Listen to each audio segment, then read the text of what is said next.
ಸತ್ವಗುಣದಲ್ಲಿ ಇರುವಂತವರು ಊರ್ಧ್ವ ಲೋಕಗಳಿಗೆ ಹೋಗ್ತಾರೆ.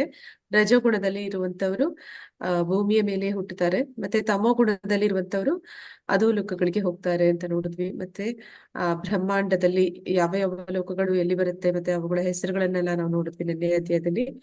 ಮತ್ತೀಗ ನಾವು ತಿಳ್ಕೊಳ್ಳಿಕ್ಕೆ ಇರುವಂತದ್ದು ಅಧ್ಯಾಯ 15. ಮತ್ತೆ ಅದರಲ್ಲಿ ಗುಣತ್ರಯ ಅಂದ್ರೆ ಆ ಗುಣತ್ರಯಗಳನ್ನ ಹೇಗೆ ನಾವು ಮೀರುವಂತದ್ದು ಕೂಡ ತಿಳ್ಕೊಂಡ್ವಿ. ಹೇಗೆ ಆ ಗುಣಗಳಿಂದ ನಾವು ಹೊರಗಡೆ ಬರ್ಬೋದು ಅಂತ. ಅದಕ್ಕೆ ನಾವು ಭಗವಂತನಿಗೆ ಶರಣಾಗ್ಬೇಕು. ಶರಣಾಗುವ ಮೂಲಕ, ಯಾಕಂದ್ರೆ ಈ ಗುಣಗಳು ಆ ಭಗವಂತನ ದೈವಿ ಶಕ್ತಿ ಮಹಾಮಾಯೆಯ ಅಧೀನದಲ್ಲಿ ಅವುಗಳು ವರ್ತಿಸ್ತಾ ಇದೆ. ಆದ್ರೆ ಆ ಮಹಾಮಾಯೆ ಸ್ವತಃ ಕೃಷ್ಣನ ಅಧೀನದಲ್ಲಿ ಇರುವ ಕಾರಣ ಭಗವಂತನಿಗೆ ಶರಣಾದ್ರೆ ನಾವು ಆ ಗುಣಗಳಿಂದ ಹೊರಗಡೆ ಬರ್ಬೋದು ಅನ್ನೋದನ್ನ ನಾವು ನಿನ್ನೆಯ ಅಧ್ಯಾಯದಲ್ಲಿ ನೋಡಿದ್ವಿ. ಇವತ್ತಿನ ಅಧ್ಯಾಯ ಪುರುಷೋತ್ತಮ ಯುಗ. ಭಗವಂತನ ದೈವಿ ಶಕ್ತಿ ಮಹಾಮಾಯೆಯ ಅಧೀನದಲ್ಲಿ ಅವುಗಳು ಪುರುಷೋತ್ತಮ ಯೋಗ. ಪುರುಷೋತ್ತಮ ಅಂದ್ರೆ ಉತ್ತಮ ಪುರುಷ ಅಂತ. ಪುರುಷ ಅಂದ್ರೆ ನಿಯಂತ್ರಣ ಮಾಡುವಂತವನು. ನಾವು ಇದನ್ನ ಮೊದಲೇ ನೋಡಿದ್ವಿ. ಪುರುಷ, ಪ್ರಕೃತಿ, ಜ್ಞಾನ ಅಂದ್ರೆ ನಿನ್ನೆ 13ನೇ ಅಧ್ಯಾಯದಲ್ಲಿ ನಾವು ಇದನ್ನ ತಿಳ್ಕೊಂಡಿದ್ವಿ. ಪುರುಷ ಅಂದ್ರೆ ಯಾರು ಅಂತ. ಪುರುಷ ಅಂದ್ರೆ ಭೋಗಿಸುವವನು, ಎಲ್ಲದರ ಮೂಲ ಒಡೆಯ, ಮತ್ತೆ ಎಲ್ಲದಕ್ಕೂ ನಿಯಂತ್ರಕ, ಮತ್ತೆ ಎಲ್ಲರ ಹಿತೈಷಿ ಅದು ಸ್ವತಃ ಕೃಷ್ಣ. ಆದ ಕಾರಣ ಅವನೇ ನಿಜವಾದ ಪುರುಷ. ಉಳಿದವರೆಲ್ಲರೂ ಕೂಡ ಅವನು ಭೋಗಿಸುವಂತವರು, ಅಂದ್ರೆ ಅವನಿಂದ ಭೋಗಿಸಲ್ಪಡುವಂತವರು. ನಾವೆಲ್ಲರೂ ಕೂಡ ಪ್ರಕೃತಿಯೇ ಹಾಕ್ತೀವಿ. ಆದ್ರೆ ನಿಜವಾಗ್ಲೂ ಒಬ್ಬನೇ ಪುರುಷ, ಅದು ಕೃಷ್ಣ. ಅವನನ್ನ ದೇವೋತ್ತಮ ಪರಮ ಪುರುಷ ಅಂತ ನಾವು ಕರಿತೀವಿ. ಇಲ್ಲಿ ಇವತ್ತು ನಾವು ಪುರುಷೋತ್ತಮನ ಬಗ್ಗೆ ತಿಳ್ಕೊಳ್ಳಿಕ್ಕಿದೀವಿ. ನಾವ್ ಯಾಕೆ ಅವನನ್ನ ಪುರುಷೋತ್ತಮ ಅಂತ ಕರಿತೀವಿ? ಅಂತಹ ಒಂದು ಉತ್ತಮ ಪುರುಷನಲ್ಲಿ ಇರಬೇಕಾದ ಗುಣಗಳು ಏನೆಲ್ಲ ಅವನಲ್ಲಿ ಇದೆ, ಆ ಅರ್ಹತೆಗಳು ಏನೆಲ್ಲ ಇದೆ ಅವನಲ್ಲಿ ಇರೋದನ್ನ ನಾವು ಇವತ್ತಿನ ಅಧ್ಯಾಯದ ಮೂಲಕ ತಿಳ್ಕೊಳ್ಳಿಕ್ಕಿದೀವಿ.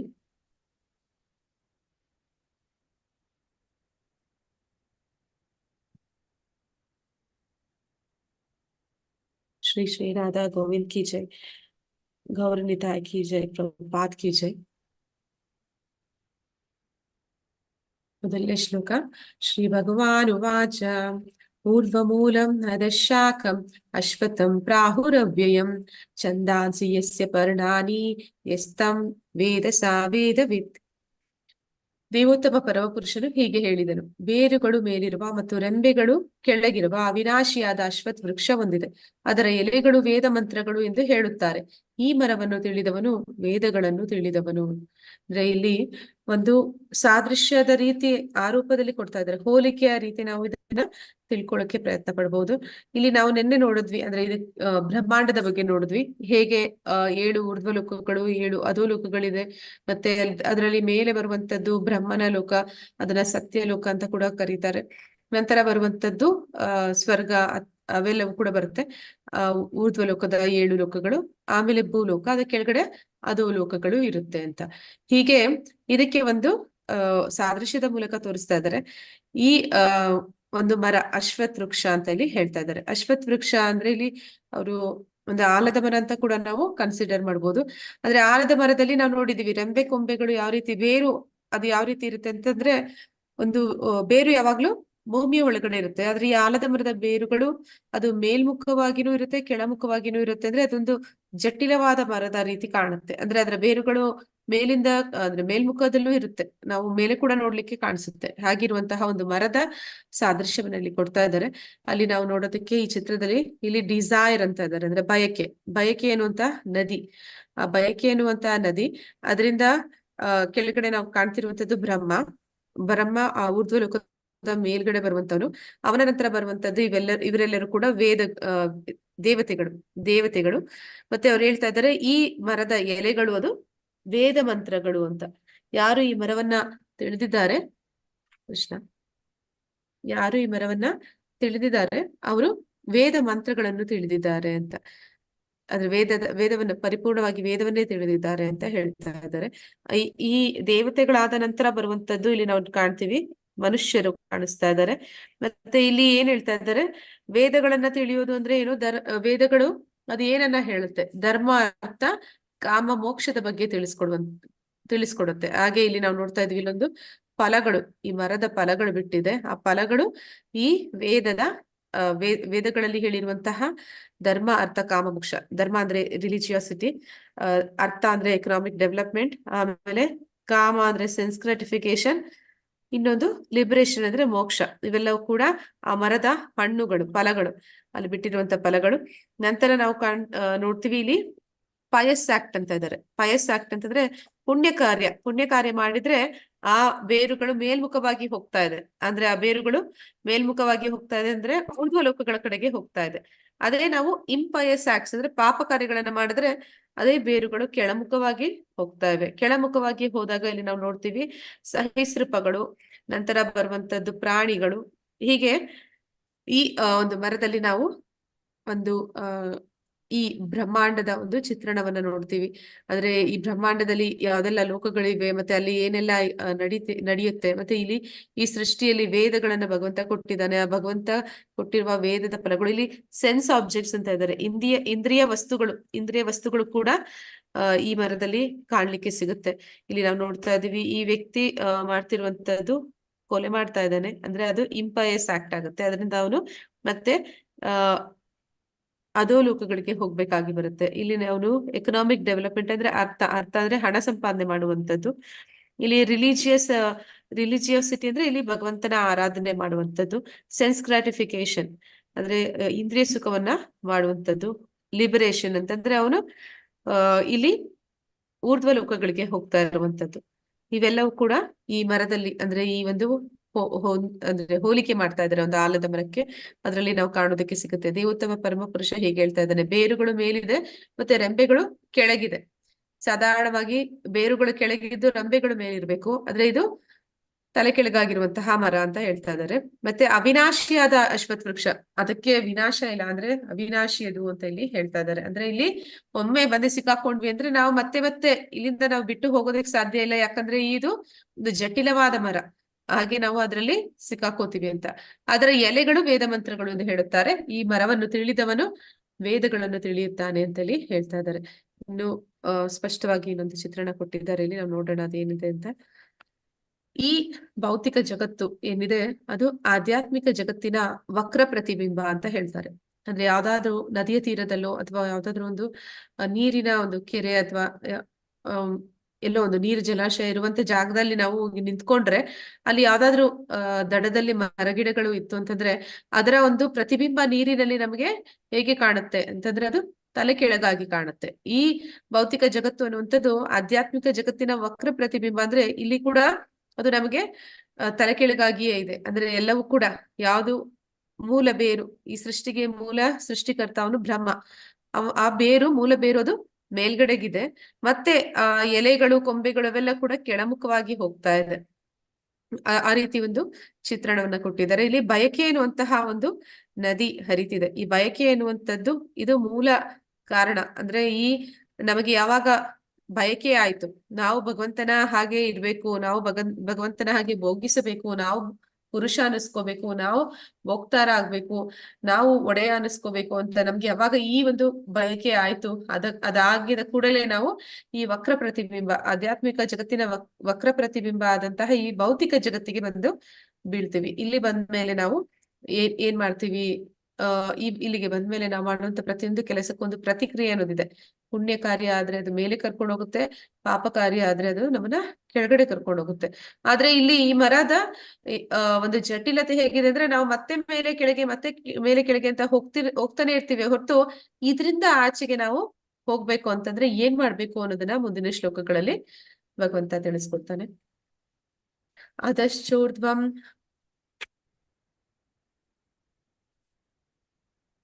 ಅಧಶ್ಚೋರ್ಧ್ವಂ ಪ್ರಸೃತಾಸ್ ತಸ್ಯ ಶಾಖಾ ಗುಣ ಪ್ರವೃದ್ಧ ವಿಷಯ ಪ್ರವಾಲಃ ಅಧಶ್ಚ ಮೂಲಾನಿ ಅನುಸಂತತಾನಿ ಕರ್ಮಾನುಬಂಧಿನಿ ಮನುಷ್ಯಲೋಕೆ. ಈ ಮರದ ಬೇರುಗಳು ಕೆಳಮುಖವಾಗಿಯೂ ಮೇಲ್ಮುಖವಾಗಿಯೂ ಹರಡಿಕೊಂಡಿವೆ. ಐಹಿಕ ಪ್ರಕೃತಿಯ ಗುಣತ್ರಯಗಳು ಅದನ್ನು ಪೋಷಿಸುತ್ತವೆ. ಇಂದ್ರಿಯಗಳ ವಸ್ತುಗಳು ಇದರ ಕುಡಿಗಳು. ಈ ಮರಕ್ಕೆ ಕೆಳಮುಖವಾದ ಬೇರುಗಳು ಉಂಟು. ಇವು ಮನುಷ್ಯ ಕುಲದ ಫಲಾಪೇಕ್ಷಿತ ಕರ್ಮಗಳೊಂದಿಗೆ ಬಂಧಿತವಾಗಿವೆ. ಆದ್ರೆ ಆ ಮರವನ್ನ ಇನ್ನಷ್ಟು ಹೇಳ್ತಿರುವಂತದ್ದು ಇಲ್ಲಿ ಕೆಳಮುಖವಾಗಿ ಮತ್ತೆ ಮೇಲ್ಮುಖವಾಗಿ ಹರಡಿವೆ ನಾವು ನೋಡಿದ್ವಿ. ಪುಣ್ಯ ಮಾಡಿದಾಗ ಅದು ಮೇಲ್ಮುಖಕ್ಕೆ ತೋರಿಸ್ತಿದೆ, ಪಾಪ ಮಾಡಿದ್ರೆ ಆ ಮರದ ಬೇರುಗಳು ಕೆಳಮುಖವಾಗಿ ಹೋಗ್ತಿದೆ. ಮತ್ತೆ ಐಹಿಕ ಪ್ರಕೃತಿಯ ಗುಣತ್ರಯಗಳು ಯಾವುದು ನಿನ್ನೆ ನೋಡಿದ್ವಿ. ಗುಣತ್ರಯಗಳು ಅಂದ್ರೆ ಸತ್ವಗುಣ, ರಜೋಗುಣ, ತಮೋಗುಣ. ಇವು ಆ ಮರವನ್ನ ಪೋಷಿಸ್ತಿರುವಂತದ್ದು. ಆ ಮರಕ್ಕೆ ಪೋಷಣೆ ಎಲ್ಲಿಂದ ಸಿಗ್ತಾ ಇದೆ ಅಂದ್ರೆ ಅದು ಈ 3 ಗುಣಗಳಿಂದ ಆ ಮರಕ್ಕೆ ಪೋಷಣೆ ಅನ್ನೋದು ಸಿಗ್ತಾ ಇದೆ. ಇಂದ್ರಿಯ ವಸ್ತುಗಳು ಇದರ ಕುಡಿಗಳು. ನಾವು ನೋಡಿದ್ವಿ ಅಲ್ಲಿ ಇಂದ್ರಿಯ ವಸ್ತುಗಳು ಅದರ ಕುಡಿಗಳು ಅಂದ್ರೆ ಸಣ್ಣ ಸಣ್ಣ ರೆಂಬೆ ಕೊಂಬೆಗಳು. ಮತ್ತೆ ಈ ಮರಕ್ಕೆ ಕೆಳಮುಖವಾದ ಬೇರುಗಳು ಉಂಟು.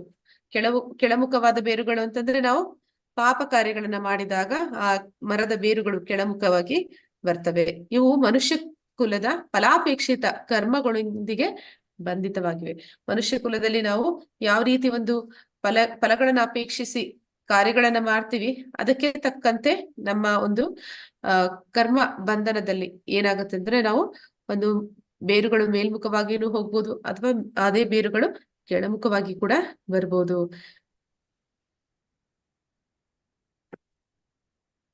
ನಾ ರೂಪಂ ಅಸೇಹ್ಯ ತಥೋ ಫಲಭ್ಯತೆ ನಾಂತೋ ನ ಚಾದಿರ್ನ ಚ ಸಂಪ್ರತಿಷ್ಠ ಅಶ್ವತ್ಥಂ ಏನಂ ಸುವಿರೂಢಮೂಲಂ ಅಸಂಗಶಸ್ತ್ರೇಣ ದೃಢೇನ ಚಿತ್ವಾ ತತಃ ಪದಂ ತತ್ ಪರಿಮಾರ್ಗಿತವ್ಯಂ ಯಸ್ಮಿನ್ ಗತಾ ನ ನಿವರ್ತಂತಿ ಭೂಯಃ ತಂ ಏವ ಚಾದ್ಯಂ ಪುರುಷಂ ಪ್ರಪದ್ಯೆ ಯಥಾ ಪ್ರವೃತ್ತಿ ಪ್ರಸೃತಾ ಪುರಾಣಿ. ಈಗ ಆ ಮರ ಜಟಿಲವಾದ ಮರ, ಆ ಮರದಿಂದ ನಮ್ಮನ್ನ ಹೇಗೆ ಅಲ್ಲಿಂದ ಅಂದ್ರೆ ಭೌತಿಕ ಜಗತ್ತಿನಿಂದ ನಮ್ಮನ್ನ ನಾವು ಹೇಗೆ ಬಿಡುಗಡೆ ಮಾಡ್ಕೊಳ್ಳಿಕ್ಕೆ ಸಾಧ್ಯ ಅಂತ ಈ ಶ್ಲೋಕದಲ್ಲಿ ತಿಳಿಸ್ತಾ ಇದ್ದಾನೆ ಭಗವಂತ.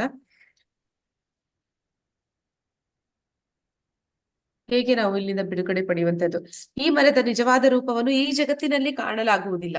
ಅಂದ್ರೆ ನಾವು ಈ ಭೌತಿಕ ಜಗತ್ತಿನಲ್ಲಿ ಇಂತಹ ಒಂದು ಮರವನ್ನ ನೋಡ್ಲಿಕ್ಕೆ ಸಾಧ್ಯ ಇಲ್ಲ. ಅದರ ಅಂತ್ಯ, ಆದಿ ಮತ್ತು ಅಸ್ಥಿವಾರಗಳನ್ನು ಯಾರು ಅರ್ಥ ಮಾಡಿಕೊಳ್ಳಲಾರರು. ಅಂದ್ರೆ ಆ ಮರದ ಮೂಲ ಎಲ್ಲಿದೆ, ಆ ಮರ ಎಲ್ಲಿಗೆ ಹೋಗ್ತಾ ಇದೆ, ಇದನ್ನೆಲ್ಲ ಯಾರು ತಿಳ್ಕೊಳ್ಳಿಕ್ಕೆ ಸಾಧ್ಯ ಆಗುದಿಲ್ಲ. ಅದೊಂದು ಜಟಿಲವಾದ ಮರ. ಆದ್ರೆ ಮನುಷ್ಯನು ದೃಢ ಮನಸ್ಸಿನಿಂದ, ಅನಾಸಕ್ತಿಯ ಶಸ್ತ್ರದಿಂದ ದೃಢವಾದ ಬೇರಿರುವ ಈ ಮರವನ್ನು ಕಡಿದು ಹಾಕಬಹುದು. ಅಂದ್ರೆ ನಾವು ಈ ಭೌತಿಕ ಜಗತ್ತಿನಿಂದ ಹೊರಗಡೆ ಹೋಗ್ಬೇಕು ಅಂತಂದ್ರೆ ಈ ಮರವನ್ನ ಕಡಿದು ಹಾಕ್ಬೇಕಾಗತ್ತೆ. ಆದ್ರೆ ಹೇಗೆ ಕಡಿದು ಹಾಕುವಂಥದ್ದು? ದೃಢವಾದ ಮನಸ್ಸು ಮಾಡ್ಬೇಕು. ಅಂದ್ರೆ ದೃಢ ಮನಸ್ಸು ಮಾಡ್ಕೊಂಡು ಈ ಐಹಿಕ ಆಸಕ್ತಿಗಳು, ಅಂದ್ರೆ ಆ ಬಯಕೆ ಏನು ನಮ್ಮಲ್ಲಿ ಬಂತು ಇಲ್ಲಿಗೆ ಬರ್ಬೇಕು ಅಂತ, ಆ ಇಂದ್ರಿಯ ಸುಖ ಮಾಡುವಂತಹ ಒಂದು ಆಸಕ್ತಿ ಏನ್ ಬಂತು, ಆ ಆಸಕ್ತಿಯನ್ನ ನಾವು ಕಳ್ಕೋಬೇಕು. ವೈರಾಗ್ಯವನ್ನ ಬೆಳೆಸ್ಕೊಳ್ಳುವ ಮೂಲಕ ನಾವು ಅನಾಸಕ್ತಿ ಎನ್ನುವ ಶಸ್ತ್ರವನ್ನ, ದೃಢವಾದ ಬೇರಿರುವ ಮರವನ್ನು ಕಡಿದು ಹಾಕೋದಿಕ್ಕೆ ಸಹಾಯ ಮಾಡುತ್ತೆ. ಅಂದ್ರೆ ನಾವು ಯಾವಾಗ ವೈರಾಗ್ಯವನ್ನ ಬೆಳೆಸ್ಕೋತೀವಿ ಈ ಭೌತಿಕ ಜಗತ್ತಿನ ಮೇಲೆ, ಆ ವೈರಾಗ್ಯನೇ ಇಲ್ಲಿ ಶಸ್ತ್ರವಾಗಿ ಕೆಲಸ ಮಾಡುತ್ತೆ ಈ ಭೌತಿಕ ಜಗತ್ತಿನಿಂದ ನಮ್ಮನ್ನ ಬಿಡುಗಡೆ ಮಾಡೋದಕ್ಕೆ. ಆದ ಕಾರಣ ನಾವು ಮೊದಲಿಗೆ ಭೌತಿಕ ಜಗತ್ತಿನ ಮೇಲೆ ವೈರಾಗ್ಯ ಬೆಳೆಸ್ಕೊಂಡ್ರೆ ಮಾತ್ರನೇ ನಾವ್ ಇದ್ರಿಂದ ಮುಂದೆ ಹೋಗೋದಕ್ಕೆ ಸಾಧ್ಯ. ಅನಂತರ ಯಾವ ಸ್ಥಳಕ್ಕೆ ಒಮ್ಮೆ ಹೋದರೆ ಮತ್ತೆ ಹಿಂದಿರುಗುವುದಿಲ್ಲವೋ ಆ ಸ್ಥಳವನ್ನು ಹುಡುಕಬೇಕು. ಈ ಜಾಗ ಅದು ಸರಿಯಾದ ಜಾಗ ಅಲ್ಲ ಅಂತ ತಿಳ್ಕೊಂಡು ಇಲ್ಲಿ ನಮಗೆ ಅದರ ಮೇಲೆ ವೈರಾಗ್ಯ ಬರ್ಬೇಕು. ವೈರಾಗ್ಯ ಬಂದ್ರೆ ಸಾಲದು. ವೈರಾಗ್ಯ ಬಂದ್ರೆ ಅಷ್ಟೇ ಸಾಲದು, ಮತ್ತೆ ನಾವು ಎಲ್ಲಿಗೆ ಹೋಗ್ಬೇಕು ಅನ್ನೋದು ಗೊತ್ತಿರ್ಬೇಕು. ಈ ಜಾಗವನ್ನ ಬಿಡ್ತೀವಿ ಅಂತ ಆದ್ಮೇಲೆ ಮುಂದೆ ನಾವ್ ಏನ್ ಮಾಡ್ತೀವಿ, ಎಲ್ಲಿಗೆ ಹೋಗ್ತೀವಿ ಅದು ಕೂಡ ನಮ್ಗೆ ತಿಳಿದಿರ್ಬೇಕು. ಅಲ್ಲಿ ದೇವೋತ್ತಮ ಪರಮಪುರುಷನಿಗೆ ಶರಣಾಗಬೇಕು. ದೇವೋತ್ತಮ ಪರಮಪುರುಷನ ಇರುವಂತದ್ದು ಆಧ್ಯಾತ್ಮಿಕ ಜಗತ್ತು. ಆ ಆಧ್ಯಾತ್ಮಿಕ ಜಗತ್ತು ಹೇಗಿರುತ್ತೆ, ಭಗವಂತ ಅಲ್ಲಿ ಏನ್ ಮಾಡ್ತಾ ಇರ್ತಾನೆ, ಅವನ ಹತ್ರ ಹೋಗ್ಬೇಕಂದ್ರೆ ನಾನು ಏನ್ ಮಾಡ್ಬೇಕು, ಇದೆಲ್ಲ ನಮ್ಗೆ ಗೊತ್ತಿರ್ಬೇಕು. ಮೊದಲಿಗೆ ಭೌತಿಕ ಜಗತ್ತಿನ ಮೇಲೆ ವೈರಾಗ್ಯ ಬರ್ಬೇಕು, ನಂತರ ಆಧ್ಯಾತ್ಮಿಕ ಜಗತ್ತಿನ ಒಂದು ಜ್ಞಾನ ನಮ್ಗೆ ತಿಳಿದಿರ್ಬೇಕು. ಮತ್ತೆ ಆಧ್ಯಾತ್ಮಿಕ ಜಗತ್ತಿಗೆ ಹೋಗೋದಿಕ್ಕೆ ಏನ್ ನಾವು ಕೆಲಸವನ್ನು ಮಾಡ್ಬೇಕು ಅದನ್ನ ನಾವು ಇಲ್ಲಿ ಮಾಡ್ಬೇಕಾಗುತ್ತೆ. ದೇವೋತ್ತಮ ಪರಮ ಪುರುಷನಿಗೆ ಶರಣಾಗಬೇಕು. ಅನಾದಿ ಕಾಲದಿಂದ ಎಲ್ಲವೂ ಅವನಿಂದಲೇ ಪ್ರಾರಂಭವಾಯಿತು, ಎಲ್ಲವೂ ಅವನಿಂದಲೇ ವಿಸ್ತಾರಗೊಂಡಿದೆ.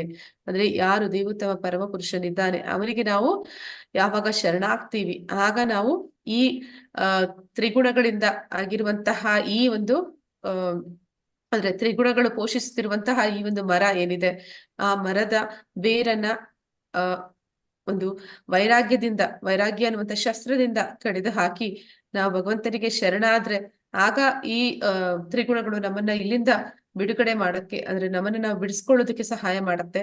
ಅನಂತರ ನಾವು ಇಲ್ಲಿಂದ ನಾವು ಆಧ್ಯಾತ್ಮಿಕ ಜಗತ್ತಿಗೆ, ಅಂದ್ರೆ ಅದು ನಿಜವಾದ ನಮ್ಮ ಸ್ಥಳ, ಅಲ್ಲಿಗೆ ನಾವು ಹೋಗೋದಕ್ಕೆ ಸಾಧ್ಯ ಆಗುತ್ತೆ ಅಂತ ಇಲ್ಲಿ ತಿಳಿಸ್ತಾ ಇದ್ದಾರೆ.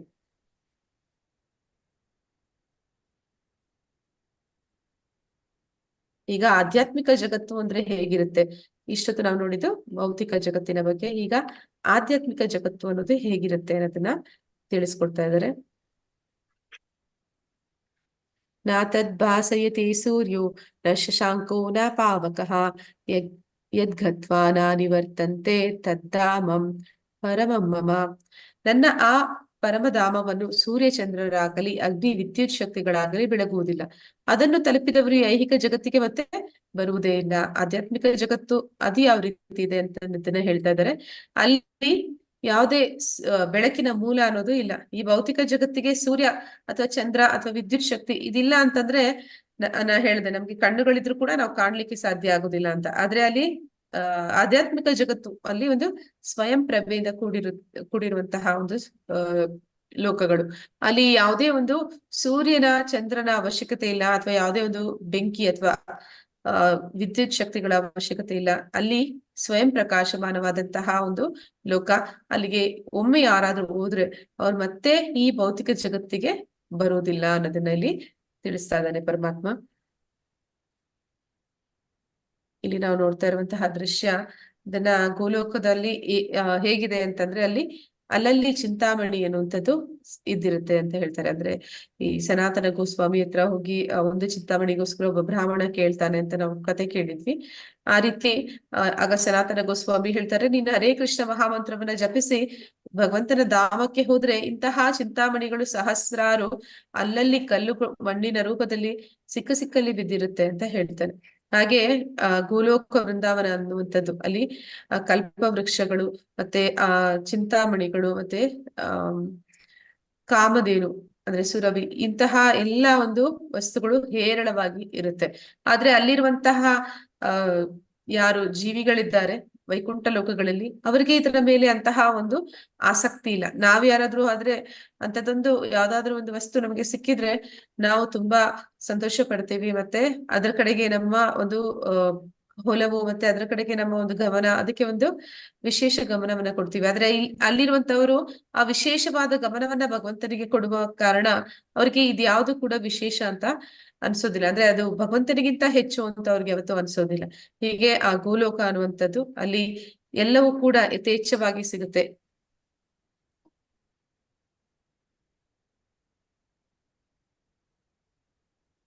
ಈ ಬದ್ಧ ಜಗತ್ತಿ ಮಮೈವಾಂಶೋ ಜೀವಲೋಕೆ ಜೀವಭೂತ ಸನಾತನಃ ಮನಃಷ್ಟಾನಿ ಇಂದ್ರಿಯಾಣಿ ಪ್ರಕೃತಿ ಸ್ಥಾನಿ ಕರ್ಷತಿ.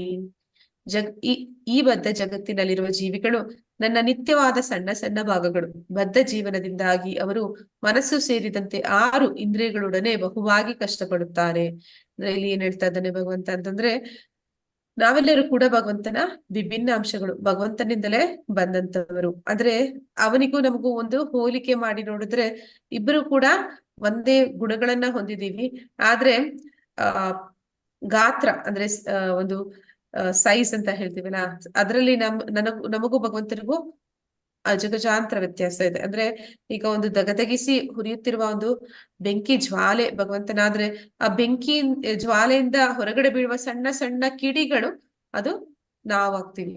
ಅದನ್ನೇ ಒಂದು ಸಮುದ್ರಕ್ಕೆ ಹೋಲಿಸಿದ್ರೆ, ಅಗಾಧವಾದ ಸಮುದ್ರ ಸಾಗರ ಇದ್ರೆ ಅದು ಭಗವಂತನಾದ್ರೆ, ಆ ಸಾಗರದಲ್ಲಿ ಒಂದೇ ಒಂದು ಹನಿ ನೀರು ಅದು ನಾವಾಗ್ತೀವಿ.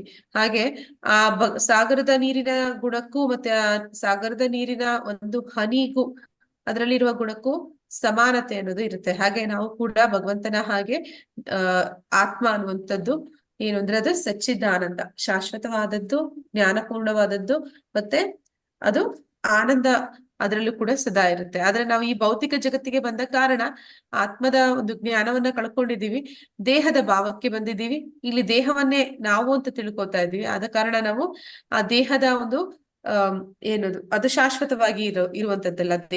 ದೇಹ ಅನ್ನುವಂಥದ್ದು ಅದು ಹುಟ್ಟುತ್ತೆ ಮತ್ತೆ ಅದೇ ಅಳಿಯುತ್ತೆ. ಅದನ್ನೇ ನಾವು ನಮ್ಮ ಹುಟ್ಟು ಮತ್ತೆ ಸಾವು ಅಂತ ತಿಳಿತೀವಿ. ಆದ್ರೆ ವಾಸ್ತವದಲ್ಲಿ ಆತ್ಮ ಅನ್ನುವಂಥದ್ದು ಶಾಶ್ವತವಾದದ್ದು, ಅದು ಭಗವಂತನ ಹಾಗೆ. ಆದ್ರೆ ಏನಂತೀವಿ, ಅದು ಪ್ರಮಾಣದಲ್ಲಿ ವ್ಯತ್ಯಾಸ ಇದೆ. ಭಗವಂತನ ಶಾಶ್ವತತೆ ಅನ್ನುವಂಥದ್ದು, ಅವನ ಜ್ಞಾನ ಅನ್ನುವಂಥದ್ದು, ಅವನಲ್ಲಿ ಇರುವಂತಹ ಆನಂದ ಅನ್ನುವಂಥದ್ದು ಅದು ಅಪಾರವಾದದ್ದು. ಆದ್ರೆ ಈ ಆತ್ಮಕ್ಕೆ ಇರುವಂತಹ ಜ್ಞಾನ ಮತ್ತೆ ಶಾಶ್ವತತೆ ಮತ್ತೆ ಆನಂದ ಅನ್ನುವಂಥದ್ದು, ಇದಕ್ಕೂ ಕೂಡ ಆ ಎಲ್ಲ ಗುಣಗಳು ಇದೆ. ಯಾಕಂದ್ರೆ ನಾವು ಭಗವಂತನ ಭಾಗವೇ ಆಗಿದ್ದೀವಿ. ಆದ್ರೆ ಅದರ ಪ್ರಮಾಣ ಅದು ಪರಮಾತ್ಮನಿಗೆ ಹೋಲಿಸಿ ನೋಡಿದಾಗ ಅದು ಕಡಿಮೆ, ಅಂದ್ರೆ ತುಂಬಾ ಕಡಿಮೆ ಅಂತ ಹೇಳ್ಬೇಕು. ಹಾಗೆ ಇಲ್ಲಿ ನಾವು ಏನಾಗಿದ್ದೀವಿ, ಈ ಭೌತಿಕ ಜಗತ್ತಿನಲ್ಲಿ ಬಂದಿಗಳಾಗಿದ್ದೀವಿ. ಅದರಿಂದ ನಮ್ಮನ್ನ ಬದ್ಧ ಜೀವನ ಅಂತ ಹೇಳ್ತಾರೆ, ಬದ್ಧ ಆತ್ಮ ಅಂತ ಕರೀತಾರೆ. ನಾವು ಮನಸ್ಸು ಸೇರಿ 5 ಇಂದ್ರಿಯಗಳ ಜೊತೆಗೆ ಕಷ್ಟ ಪಡ್ತಾ ಇದ್ದೀವಿ. ಅಂದ್ರೆ 5 ಇಂದ್ರಿಯಗಳು ಯಾವ್ದೆಲ್ಲ ಅಂದ್ರೆ ಕಣ್ಣು, ಮೂಗು, ಬಾಯಿ, ಚರ್ಮ, ನಾಲಿಗೆ, ಇವುಗಳೆಲ್ಲ ಇಂದ್ರಿಯಗಳು. ಅದರ ಜೊತೆ ಮನಸ್ಸು ಸೇರಿ 5 ಇಂದ್ರಿಯಗಳು, ಸಾರಿ, ಮನಸ್ಸು ಸೇರಿ 6 ಇಂದ್ರಿಯಗಳಾಗ್ತಿದೆ ಅಂತ ಇಲ್ಲಿ ಹೇಳ್ತಾ ಇದ್ದಾನೆ. ಈ ಇಂದ್ರಿಯಗಳನ್ನ ಪಡೆದ ಕೂಡಲೇ ನಾವು ಇಲ್ಲಿ ಕಷ್ಟ ಪಡ್ತಾ ಇದೀವಿ, ಇಲ್ಲಿ ಬಂಧನಕ್ಕೆ ಒಳಗಾಗಿದ್ದೀವಿ. ಆ ಇಂದ್ರಿಯ ಸುಖದ ಹಿಂದೆ ಮನಸ್ಸು ಹೋಗ್ತಾ ಇದೆ. ಆ ಇಂದ್ರಿಯ ಸುಖದ ಹಿಂದೆ ನಮ್ಮ ಆ ಇಂದ್ರಿಯ ವಸ್ತುಗಳ ಬಯಕೆಯನ್ನ ಪಡ್ತಾ ಇರೋದ್ರಿಂದ ನಾವು ಇಲ್ಲಿ ಬದ್ಧ ಜೀವನ, ಅಂದ್ರೆ ಇಲ್ಲಿ ನಾವು ಬಂದಿಗಳಾಗಿದ್ದೀವಿ ಈ ಭೌತಿಕ ಜಗತ್ತಿನಲ್ಲಿ ಅಂತ ಹೇಳ್ತಾ ಇದ್ದಾನೆ. ಶರೀರಂ ಯದ್ ಅವಾಪ್ನೋತಿ ಯಚ್ಚಾಪಿ ಉತ್ಕ್ರಮಾತೀಶ್ವರಃ ಗೃಹೀತ್ವೇತಾನಿ ಸಂಯಾತಿ ವಾಯುರ್ಗಂಧಾನ್ ಇವಾಶಯಾತ್. ಗಾಳಿಯು ಗಂಧವನ್ನು ಒಯ್ಯುವಂತೆ ಐಹಿಕ ಜಗತ್ತಿನಲ್ಲಿ ಜೀವಿಯು ತನ್ನ ಜೀವನದ ವಿವಿಧ ಕಲ್ಪನೆಗಳನ್ನು ಒಂದು ದೇಹದಿಂದ ಮತ್ತೊಂದು ದೇಹಕ್ಕೆ ಒಯ್ಯುತ್ತಾನೆ. ಹೀಗೆ ಅವನು ಒಂದು ಬಗೆಯ ದೇಹವನ್ನು ಪಡೆಯುತ್ತಾನೆ, ಮತ್ತೊಂದು ದೇಹವನ್ನು ಪಡೆಯಲು ಮೊದಲಿನ ದೇಹವನ್ನು ಬಿಡುತ್ತಾನೆ. ಅಂದ್ರೆ ನಾವು ಹೇಗೆ ದೇಹ ಬದಲಾವಣೆ ಆಗುತ್ತೆ ಅನ್ನೋದನ್ನ ಇಲ್ಲಿ ಹೇಳ್ತಾ ಇದ್ದಾರೆ. ಅಂದ್ರೆ ನಾವು ಒಂದು ದೇಹವನ್ನ, ಅಂದ್ರೆ ಒಂದು ಬಟ್ಟೆ ಬದಲಾಯಿಸಿದ ಹಾಗೆ ನಾವು ದೇಹವನ್ನ ಬದಲಾಯಿಸ್ತೀವಿ. ಹಾಗೆ ದೇಹವನ್ನ ಬದಲಾಯಿಸುವ ಸಂದರ್ಭದಲ್ಲಿ ಏನಾಗುತ್ತೆ ಅಂತಂದ್ರೆ, ಭಗವಂತ ಹೇಳಿದ 5 ಇಂದ್ರಿಯಗಳ ಜೊತೆ ಮನಸ್ಸು ಸೇರಿ ಅವನು ಕಷ್ಟ ಪಡ್ತಾ ಇದ್ದಾನೆ ಅಂತ. 6ನೇ ಇಂದ್ರಿಯ ಮನಸ್ಸು ಅಂತ ಹೇಳ್ತಾ ಇದ್ದಾನೆ. ಈಗ ಆ ಮನಸ್ಸು ಏನಾಗುತ್ತೆ ಅಂತಂದ್ರೆ, ಅದು ಒಂದು ಜೀವನದಲ್ಲಿ ಇದ್ದಾಗ ಅದಕ್ಕೆ ಏನೆಲ್ಲ ಒಂದು ಜೀವನದಲ್ಲಿ ನಡೆದಂತಹ ಒಂದು ವಿಷಯಗಳಿದೆ, ಅದೆಲ್ಲ ಸಂಸ್ಕಾರಗಳು ಅವೆಲ್ಲವೂ ಕೂಡ ಆ ಒಂದು ಮನಸ್ಸಿನಲ್ಲಿ ಸದಾ ರೆಕಾರ್ಡೆಡ್ ಅಂತಾರಲ್ಲ, ಡಿಸ್ಕ್ ರೆಕಾರ್ಡ್ ಆಗಿರುತ್ತೆ ಅಂತ. ಹಾಗೆ ಆ ಮನಸ್ಸಿನಲ್ಲಿ ಆ ಸಂಸ್ಕಾರಗಳು ಸದಾ ಉಳಿತಿರುತ್ತೆ. ಆ ಒಂದು ದೇಹವನ್ನ ಬಿಟ್ಟು ಇನ್ನೊಂದು ದೇಹವನ್ನ ಪಡೆಯೋದು ಅಂತಂದ್ರೆ ನಾವು ಏನ್ ಮಾಡ್ತಾ ಇದೀವಿ, ಆ ಈ ಮನಸ್ಸು ಸೂಕ್ಷ್ಮ ಶರೀರ, ನಾವು ಸ್ಥೂಲ ಶರೀರವನ್ನ ಬಿಡ್ತಾ ಇದೀವಿ, ಆದ್ರೆ ಸೂಕ್ಷ್ಮ ಶರೀರ ಆತ್ಮನ ಜೊತೆಯಲ್ಲೇ ಹೋಗ್ತಾ ಇದೆ. ಆ ಆತ್ಮನ ಜೊತೆಯಲ್ಲಿ ಹೋಗ್ತಾ ಇರುವಂತಹ ಸೂಕ್ಷ್ಮ ಶರೀರದಲ್ಲಿ ಏನಿದೆ, ಮನಸ್ಸಿದೆ. ಆ ಮನಸ್ಸಿನಲ್ಲಿ ಹಿಂದಿನ ಜನ್ಮದ ಎಲ್ಲಾ ಸಂಸ್ಕಾರಗಳು ಹಾಗೆ ಇದೆ. ಈಗ ಏನ್ ಮಾಡತ್ತೆ ಅಂತಂದ್ರೆ, ಆ ಮನಸ್ಸಿನ ಸಂಸ್ಕಾರಗಳು ಏನಿದೆ, ಅದರಲ್ಲಿ ಏನೆಲ್ಲ ಆಸೆಗಳಿದ್ವು ಅವೆಲ್ಲವುಗಳು ಅದಕ್ಕೆ ತಕ್ಕಂತಹ ಇನ್ನೊಂದು ದೇಹವನ್ನ ಅದು ಹುಡುಕುತ್ತೆ. ಅಂತಹ ದೇಹವನ್ನ ಹುಡುಕಿ ಆ ದೇಹದಲ್ಲಿ ಅದು ಜನ್ಮವನ್ನ ಪಡೆಯುತ್ತೆ. ಆ ದೇಹವನ್ನ ಜನ್ಮ ಪಡಿಬೇಕು ಅಂತಂದ್ರೆ ಅದಕ್ಕೆ ಮೊದಲು ಯಾವ ದೇಹ ಇತ್ತು ಅದನ್ನ ಅದು ಮೊದಲು ಬಿಡಬೇಕಾಗುತ್ತೆ. ಒಂದು ದೇಹವನ್ನ ಬಿಟ್ಟು ನಂತರ ಇನ್ನೊಂದು ದೇಹಕ್ಕೆ ಸೇರುತ್ತೆ. ಹಾಗೆ ಸೇರುವಾಗ ಅಲ್ಲಿ ಏನಂತ ಹೇಳ್ತಾ ಇದ್ದಾರೆ, ಗಾಳಿ ಗಂಧವನ್ನು ಒಯ್ಯುವಂತೆ ಅಂತ ಹೇಳ್ತಾ ಇದ್ದಾರೆ. ಗಾಳಿ ಮಲ್ಲಿಗೆ ಗಿಡದ ಮೇಲೆ ಹೋದ್ರೆ ಸುವಾಸನೆಯನ್ನ ತಗೊಂಡೋಗುತ್ತೆ. ಅದೇ ಗಾಳಿ ಒಂದು ಚರಂಡಿಯ ಮೇಲೆ ಹೋದಾಗ ದುರ್ನಾತವನ್ನ ತಗೊಂಡು ಹೋಗುತ್ತೆ. ಹಾಗೆ ಇಲ್ಲಿ ಏನ್ ಮಾಡ್ತಾ ಇದೆ, ಗಾಳಿ ಗಂಧವನ್ನ ಹೊಯ್ಯುವಂತೆ ಇಲ್ಲಿ ಮನಸ್ಸು ಅದು ಇಂದಿನ ಜನ್ಮದಲ್ಲಿ ಸಂಸ್ಕಾರಗಳು ಒಳ್ಳೆಯದಾಗಿದ್ರೆ ಅದು ಒಳ್ಳೆಯ ಒಂದು ಮನಸ್ಥಿತಿಯಲ್ಲಿ ಇದ್ದಾಗ ಒಳ್ಳೆಯ ಜನ್ಮವನ್ನ, ಒಳ್ಳೆಯ ದೇಹವನ್ನ, ಇನ್ನೊಂದು ದೇಹವನ್ನ ಪಡೆಯುತ್ತೆ. ಅದೇ ಗಾಳಿ ಅಂದ್ರೆ ಯಾವಾಗ ಅದು ದುರ್ಗಂಧವನ್ನ ಎತ್ಕೊಂಡು ಹೋಗುತ್ತೆ, ಹಾಗೆ ಮನಸ್ಸಿನಲ್ಲಿ ಬೇಡದ ಒಂದು ಆ ಕೆಟ್ಟ ವಿಚಾರಗಳಿದ್ರೆ ಅದಕ್ಕೆ ತಕ್ಕಂತ ಇನ್ನೊಂದು ದೇಹವನ್ನ ಅದು ಪಡ್ಕೊಳ್ಳುತ್ತೆ ಅನ್ನೋದನ್ನಲ್ಲಿ ಹೋಲಿಕೆ ಮಾಡಿ ಹೇಳ್ತಾ ಇದ್ದಾರೆ.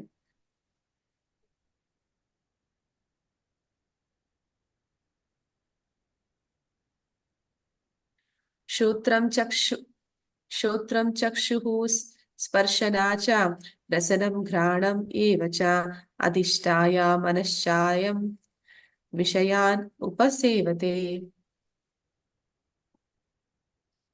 ಜೀವಿಯು ಹೀಗೆ ಇನ್ನೊಂದು ಜಡ ದೇಹವನ್ನು ಪಡೆಯುತ್ತಾನೆ. ಒಂದು ನಿರ್ದಿಷ್ಟ ಬಗೆಯ ಕಿವಿ, ಕಣ್ಣು, ನಾಲಿಗೆ, ಮೂಗು ಮತ್ತು ಸ್ಪರ್ಶೇಂದ್ರಿಯಗಳನ್ನು ಪಡೆಯುತ್ತಾನೆ. ಇವನ್ನು ಮನಸ್ಸಿನ ಸುತ್ತ ಜೋಡಿಸಿದೆ. ಹೀಗೆ ಅವನು ಇಂದ್ರಿಯ ವಸ್ತುಗಳ ಒಂದು ವಿಶಿಷ್ಟ ತಂಡವನ್ನು ಅನುಭವಿಸುತ್ತಾನೆ. ಅಂದ್ರೆ ಆ ಮನಸ್ಸು ಅದಕ್ಕೆ ಅದರಲ್ಲಿ ಎಲ್ಲ ಒಂದು ಸಂಸ್ಕಾರಗಳು ಏನಿದೆ ಅದಕ್ಕೆ ತಕ್ಕಂತ ಇನ್ನೊಂದು ದೇಹವನ್ನ ಹುಡುಕುತ್ತೆ ಅಂತ ಹೇಳಿದೆ. ಆ ದೇಹವನ್ನ ಹುಡುಕುತ್ತೆ ಅನ್ನುವಾಗ ಅದು ಹೇಗಿರುತ್ತೆ ಆ ದೇಹ ಅನ್ನೋದನ್ನ ಹೇಳ್ತಾ ಇದ್ದಾರೆ. ಆದ್ರೆ ಅದು ಒಂದು ಬಗೆಯ ನಿರ್ದಿಷ್ಟ ಬಗೆಯ ಕಿವಿ, ಕಣ್ಣು, ನಾಲಿಗೆ, ಮೂಗು, ಸ್ಪರ್ಶೇಂದ್ರಿಯಗಳನ್ನು ಪಡೆಯುತ್ತೆ ಅಂತ ಹೇಳ್ತಾ ಇದ್ದಾರೆ. ಅಂದ್ರೆ ಈ ಸ್ಪರ್ಶೇಂದ್ರಿಯಗಳು ಒಂದು ಪಕ್ಷಿಗೆ ಹೋಲಿಸಿದಾಗ ಅದು ಬೇರೆ ರೀತಿ ಇರುತ್ತೆ. ಅದೇ ಸ್ಪರ್ಶೇಂದ್ರಿಯಗಳನ್ನ, ಈ ಇಂದ್ರಿಯಗಳು ಪಕ್ಷಿಗೆ ಹೋಲಿಸಿದಾಗ ಬೇರೆ ತರ ಇರುತ್ತೆ, ಮನುಷ್ಯನ ಇಂದ್ರಿಯಗಳು ಬೇರೆ ತರ ಇರುತ್ತೆ, ಒಂದು ಪ್ರಾಣಿಯ ಇಂದ್ರಿಯಗಳು ಬೇರೆ ತರ ಇರುತ್ತೆ. ಈಗ ಮನಸ್ಸಿನ ಸುತ್ತ ಇದು ಜೋಡಿಸಿದೆ ಅಂತ ಹೇಳ್ತಾ ಇದ್ದಾರೆ, ಇಂದ್ರಿಯಗಳನ್ನ ಜೋಡಿಸಿದೆ. ಈಗ ಮನಸ್ಸು ಅದು ಎಂತಹ ಒಂದು ಮನಸ್ಥಿತಿಯಲ್ಲಿ ದೇಹತ್ಯಾಗ ಮಾಡಿದೆ, ಅದಕ್ಕೆ ತಕ್ಕಂತಹ ಒಂದು ನಿರ್ದಿಷ್ಟ ಬಗೆಯ ಇಂದ್ರಿಯಗಳನ್ನು ಹೊಂದಿರುವಂತಹ ಒಂದು ದೇಹವನ್ನ ಅದು ಆರಿಸ್ಕೊಳ್ಳುತ್ತೆ, ಮತ್ತೆ ಅಲ್ಲಿ ಅದು ಜನ್ಮವನ್ನ ಪಡೆಯುತ್ತೆ. ಇಲ್ಲಿ ತೋರಿಸ್ತಾ ಇದ್ದಾರೆ ಒಂದು ಏನಿದು ಆನಿದು.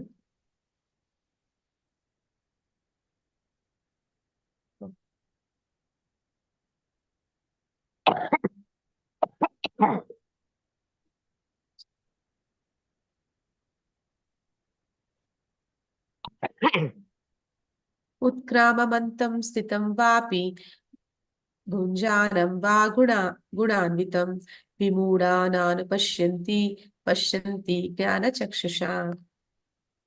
ಜೀವಿಯು ತನ್ನ ದೇಹವನ್ನು ಹೇಗೆ ಬಿಡಬಲ್ಲ, ಪ್ರಕೃತಿಯ ಗುಣಗಳ ಪ್ರಭಾವದಿಂದ ಅವನು ಯಾವ ಬಗೆಯ ದೇಹವನ್ನು ಅನುಭವಿಸುತ್ತಾನೆ, ಇದೆಲ್ಲವನ್ನು ಮೂಢರು ಅರ್ಥ ಮಾಡಿಕೊಳ್ಳಲಾರರು. ಆದರೆ ಜ್ಞಾನದಲ್ಲಿ ಶಿಕ್ಷಣ ಪಡೆದ ಕಣ್ಣುಗಳು ಇರುವವನು ಇದೆಲ್ಲವನ್ನೂ ಕಾಣಬಲ್ಲ. ಅಂದ್ರೆ ಸಾಧಾರಣವಾಗಿ ನಾವು ಯಾರಿಗಾದ್ರೂ ಹೋಗಿ ನಾವು ದೇಹತ್ಯಾಗ ಆಗತ್ತೆ, ನಂತರ ನಾವು ಇನ್ನೊಂದು ಜನ್ಮವನ್ನ ಪಡಿತೀವಿ ಅಂತ ಹೇಳಿದ್ರೇನೆ ಅನೇಕ ಜನ ನಂಬೋದಿಲ್ಲ. ಅಂದ್ರೆ ಪುನರ್ಜನ್ಮ ಇದೆ ಅಂತಂದ್ರೆ ಯಾರು ಅದನ್ನ ಗಂಭೀರವಾಗಿ ತಗೊಳ್ಳೋದಿಲ್ಲ. ಆಗೊಂದು ವೇಳೆ ಇದ್ರೆ ಅದು ಇರ್ಲಿ ಬಿಡಿ, ಆಗ ಆದ್ರೆ ನೋಡ್ಕೊಳ್ಳೋಣ, ಈಗ ನಮಗೆ ಈ ಜನ್ಮದಲ್ಲಿ ಈ ದೇಹ ಸಿಕ್ಕಿದೆ, ನನಗೆ ಇಂತ ಒಂದು ಅವಕಾಶ ಸಿಕ್ಕಿದೆ, ಇದನ್ನ ನಾನು ಪೂರ್ಣ ಪ್ರಮಾಣದಲ್ಲಿ ನಾನು ಭೋಗಿಸಬೇಕು ಅಂತ ಅನ್ಕೋತಾರೆ.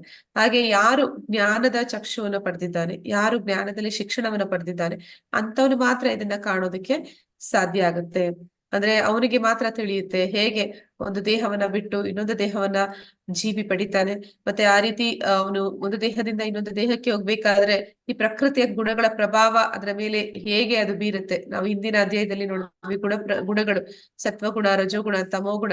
ಅಂದ್ರೆ ಒಂದು ಜೀವಿ ಅದು ಸತ್ವಗುಣದಲ್ಲಿದ್ರೆ ಊರ್ಧ್ವ ಲೋಕಗಳಿಗೆ, ತಮೋ ಗುಣದಲ್ಲಿದ್ರೆ ಅದೋ ಲೋಕಗಳಿಗೆ, ಮತ್ತೆ ಅದು ರಜೋಗುಣದಲ್ಲಿದ್ರೆ ಮತ್ತೆ ಆ ಬಯಕೆಗಳನ್ನ ಈಡೇರಿಸ್ಕೊಳ್ಳೋದಕ್ಕಾಗಿ ಮತ್ತೆ ಈ ಭೂಮಿ ಮೇಲೆ ಅದು ಮತ್ತೆ ಮತ್ತೆ ಹುಟ್ಟುತ್ತೆ. ಹೀಗೆ ಆ ಗುಣಗಳು ಆ ಜೀವಿಯ ಮೇಲೆ ಆ ಪ್ರಭಾವವನ್ನು ಬಿಡುತ್ತೆ. ಆ ಪ್ರಭಾವಕ್ಕೆ ಅನುಗುಣವಾಗಿ ಇನ್ನೊಂದು ದೇಹವನ್ನ ಆ ಜೀವ ಪಡ್ಕೊಳ್ಳುತ್ತೆ ಅನ್ನೋದನ್ನ ಇಲ್ಲಿ ಹೇಳ್ತಾ ಇದ್ದಾರೆ. ಹೀಗೆ ಈ ಎಲ್ಲ ವಿಷಯಗಳನ್ನ ಸಾಧಾರಣವಾಗಿ ಯಾರಿಗೆ ಜ್ಞಾನದ ಚಕ್ಷು ಇಲ್ಲ, ಯಾರಿಗೆ ಆ ಜ್ಞಾನದ ಕಣ್ಣುಗಳಿಲ್ಲ, ಶಿಕ್ಷಣವನ್ನ ಪಡೆದಿಲ್ಲ, ಅಂತವ್ರಿಗೆ ಇದು ಅರ್ಥ ಆಗೋದಿಲ್ಲ ಅನ್ನೋದನ್ನಲ್ಲಿ ಭಗವಂತನೇ ಹೇಳ್ತಾ ಇದ್ದಾನೆ.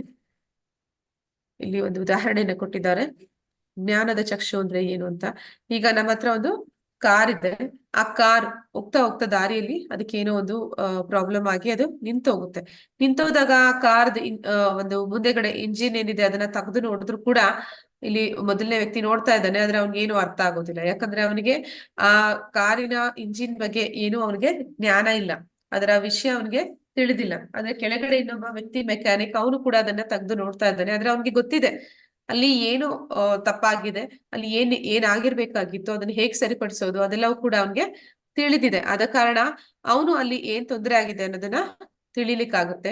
ಆದ್ರೆ ಯಾರು ಅದರ ಬಗ್ಗೆ ಏನು ವಿಷಯ ಜ್ಞಾನ ಇಲ್ದೇ ಇರೋನು ಅದನ್ನ ನೋಡಿದ್ರು ಕೂಡ ಅವನಿಗೆ ಏನು ಅರ್ಥ ಆಗುದಿಲ್ಲ. ಹಾಗೆ ಅನೇಕ ಜನ ಈ ಭೂಮಿ ಮೇಲೆ ಅವರು ಭಗವದ್ಗೀತೆಯ ಜ್ಞಾನವನ್ನ ಪಡೆಯೋದಿಕ್ಕೆ ಅವ್ರಿಗೆ ಸಮಯ ಇರೋದಿಲ್ಲ, ಭಗವದ್ಗೀತೆಯ ಜ್ಞಾನವನ್ನ ಪಡೆಯೋದಕ್ಕೆ ಅವ್ರಿಗೆ ಆಸಕ್ತಿ ಇರೋದಿಲ್ಲ. ಅಂತವ್ರ ಹತ್ರ ಹೋಗಿ ನಾವು ಈ ಭಗವದ್ಗೀತೆಯ ವಿಷಯವಾಗಿ ಹೇಳಿದ್ರೆ, ಈ ಪ್ರಕೃತಿ ಗುಣಗಳ ಬಗ್ಗೆ ಹೇಳಿದ್ರೆ, ಆ ಗುಣದ ಪ್ರಭಾವಗಳ ಬಗ್ಗೆ ಹೇಳಿದ್ರೆ, ಮತ್ತೆ ಆ ಪ್ರಭಾವದಿಂದ ದೇಹತ್ಯಾಗ ಆಗಿ ಮತ್ತೆ ಇನ್ನೊಂದು ದೇಹ ಯಾವ ರೀತಿ ಸಿಗುತ್ತೆ ಅಂತ ಹೇಳಿದ್ರೆ ಅವರು ನಗ್ತಾರೆ. ಅಂದ್ರೆ ಈಗ 3 ಗುಣಗಳು ನಾ ಹೇಳ್ದೆ, ಆ 3 ಗುಣಗಳು ಯಾವಾಗ್ಲೂ ಒಂದಲ್ಲ ಒಂದು ಪ್ರಬಲವಾಗಿರುತ್ತೆ. ಅಂದ್ರೆ 3 ಗುಣದಲ್ಲಿ ಯಾವ್ದಾದ್ರು ಒಂದು ಯಾವಾಗ್ಲೂ ಪ್ರಬಲ ಇರುತ್ತೆ. ಅದು ನಮ್ಮ ಮೇಲೆ ಯಾವ ರೀತಿ ಒಂದು ಪ್ರಭಾವವನ್ನ ಬೀರುತ್ತೆ, ಹಾಗೆ ನಾವು ಆ ಸಂದರ್ಭದಲ್ಲಿ ವರ್ತನೆ ಮಾಡ್ತೀವಿ ಅಂತ. ಒಂದೇ ವ್ಯಕ್ತಿ ಒಂದೇ ಸಂದರ್ಭದಲ್ಲಿ ಆದ್ರೆ ಅವನು ಯಾವ ಗುಣದ ಪ್ರಭಾವಕ್ಕೆ ಒಳಗಾಗಿದ್ದಾನೆ ಆ ಪ್ರಭಾವಕ್ಕೆ ಅನುಗುಣವಾಗಿ ಅವನು ವರ್ತಿಸ್ತಾನೆ. ಹಾಗೆ ನಾವು ದೇಹತ್ಯಾಗ ಆಗುವಾಗ್ಲೂ ಕೂಡ ಯಾವ ಗುಣದಲ್ಲಿ ನಾವು ಒಂದು ಪ್ರಭಾವದಲ್ಲಿದ್ವಿ, ಆ ಗುಣದ ಪ್ರಭಾವದಲ್ಲಿದ್ವಿ, ಆ ಗುಣದ ಪ್ರಭಾವಕ್ಕೆ ಅನುಗುಣವಾಗಿ ನಾವು ಇನ್ನೊಂದು ದೇಹವನ್ನ ಮತ್ತೆ ಇನ್ನೊಂದು ಒಂದು ಜಗತ್ತಿಗೆ ಹೋಗ್ತೀವಿ. ಅಂದ್ರೆ ಊರ್ಧ್ವ ಲೋಕ ಅನ್ನುವಂಥದ್ದು, ಅಧೋ ಲೋಕ ಅನ್ನುವಂಥದ್ದು, ಅದು ಬೇರೆ ಬೇರೆ ಜಗತ್ತು ಅಂದ್ರೆ ಬ್ರಹ್ಮಾಂಡದಲ್ಲಿ ಬರುವಂತಹ ಬೇರೆ ಬೇರೆ ಲೋಕಗಳು, ಅಲ್ಲಿಗೆ ನಾವು ಹೋಗ್ತೀವಿ. ಆ ರೀತಿ ನೋಡಿದ್ರೆ ಪ್ರಕೃತಿಯ ಗುಣಗಳು ಎಷ್ಟೊಂದು ಪ್ರಾಮುಖ್ಯತೆಯನ್ನ ಹೊಂದಿದೆ. ಅಂದ್ರೆ ಬದ್ಧ ಜೀವನದಲ್ಲಿ ನಮ್ಮನ್ನ ಬಂದಿ ಮಾಡಿರುವಂತಹ ಈ ಗುಣಗಳ ಒಂದು ಪ್ರಭಾವವನ್ನ ನಾವು ನೋಡ್ತೀವಿ. ಅಂದ್ರೆ ನಾವೀಗ ಯಾವ್ದಾದ್ರೂ ಒಂದು ಗುಣದಲ್ಲಿ ಇರಬೇಕು ಅಂತಂದ್ರೆ ಅದಕ್ಕೆ ತಕ್ಕ ಹಾಗೆ ಗುಣಗಳನ್ನ ಮುಂದೆ ನಾವು ನೋಡ್ತೀವಿ. ಮುಂದಿನ ಅಧ್ಯಾಯಗಳಲ್ಲಿ ಹೇಗೆ ನಾವು ಈ ಯಾವ್ದಾದ್ರು ಒಂದು ಗುಣವನ್ನ ಆ ನಾವು ಸ್ಥಿರವಾಗಿ ಇಟ್ಕೋಬೇಕು ಅಂತಂದ್ರೆ ಅದಕ್ಕೆ ತಕ್ಕ ಹಾಗೆ ನಾವು ಏನೆಲ್ಲ ಮಾಡ್ಬೋದು ಅಂತ, ಆಹಾರ ಪದ್ಧತಿಗಳಿರ್ಬೋದು, ನಾವು ಮಾಡುವಂತಹ ಕೆಲಸ ಕಾರ್ಯಗಳಿರ್ಬೋದು, ಅದರಲ್ಲಿ ನಾವು ಬದಲಾವಣೆಗಳನ್ನ ಮಾಡ್ಕೊಳ್ಳುವ ಮೂಲಕ ನಾವು ಸತ್ವಗುಣಕ್ಕೆ ಬರ್ಬೇಕು ಅಂದ್ರೆ ಸತ್ವಗುಣಕ್ಕೆ ಬರ್ಬೋದು, ರಜೋಗುಣಕ್ಕೆ ಬರ್ಬೇಕು ಅಂದ್ರೆ ರಜೋಗುಣಕ್ಕೆ ಬರ್ಬೋದು. ಅಂದ್ರೆ ಅದಕ್ಕೆ ತಕ್ಕಂತ ಒಂದು ಆಹಾರಗಳಿರುತ್ತೆ, ಅದಕ್ಕೆ ತಕ್ಕಂತ ಒಂದು ಏನಂತೀವಿ ನಾವು ಮಲಗುವಂಥದ್ದು, ಎದೊಳುವಂಥದ್ದು, ಪ್ರತಿಯೊಂದು ನಮ್ಮ ಒಂದು ವರ್ತನೆಯಲ್ಲಿ ವ್ಯತ್ಯಾಸಗಳು ಅದನ್ನ ಬದಲಾಯಿಸ್ತಾ ನಾವು ನಮ್ಮ ಗುಣಗಳನ್ನ ಬದಲಾಯಿಸಲಿಕ್ಕೆ ಸಾಧ್ಯ ಆಗುತ್ತೆ. ಅಂದ್ರೆ ಸತ್ವಗುಣಕ್ಕೆ ಎಲ್ಲರೂ ಬರ್ಬೇಕು ಅನ್ನುವಂಥದ್ದು ಆಧ್ಯಾತ್ಮಿಕ ಜ್ಞಾನವನ್ನ ಪಡ್ಕೊಳ್ಳಿಕ್ಕೆ. ರಜೋಗುಣದಲ್ಲಿ ಅಥವಾ ತಮೋ ಗುಣದಲ್ಲಿ ಇರುವಂತಹ ವ್ಯಕ್ತಿಗೆ ನಾವು ಹೋಗಿ ಆಧ್ಯಾತ್ಮಿಕ ಜ್ಞಾನವನ್ನ ತಿಳಿಸಿದ್ರೆ ಅದು ಅವರಿಗೆ ಯಾವುದೇ ರೀತಿ ಅರ್ಥ ಆಗೋದಿಲ್ಲ. ಹೀಗೆ ನಾವ್ ಇದನ್ನೆಲ್ಲ ಅರ್ಥ ಮಾಡ್ಕೋಬೇಕಂದ್ರೆ ಮೊದಲಿಗೆ ಸತ್ವಗುಣಕ್ಕೆ ಬರ್ಬೇಕಾಗತ್ತೆ. ಸತ್ವಗುಣಕ್ಕೆ ಬಂದಂತಹ ವ್ಯಕ್ತಿ ಈ ಜ್ಞಾನವನ್ನ ಪಡ್ಕೊಂಡಾಗ ಅವನಿಗೆ ಅದು ತಿಳಿಯುತ್ತೆ, ಎಲ್ಲಿ ಏನಾಗ್ತಿದೆ ಎಲ್ಲವನ್ನು ಕೂಡ ಅವನು ಪರಿಪೂರ್ಣವಾಗಿ ಅರ್ಥ ಮಾಡ್ಕೊಳ್ಳಿಕ್ಕೆ ಅವನಿಗೆ ಸಾಧ್ಯ ಆಗುತ್ತೆ.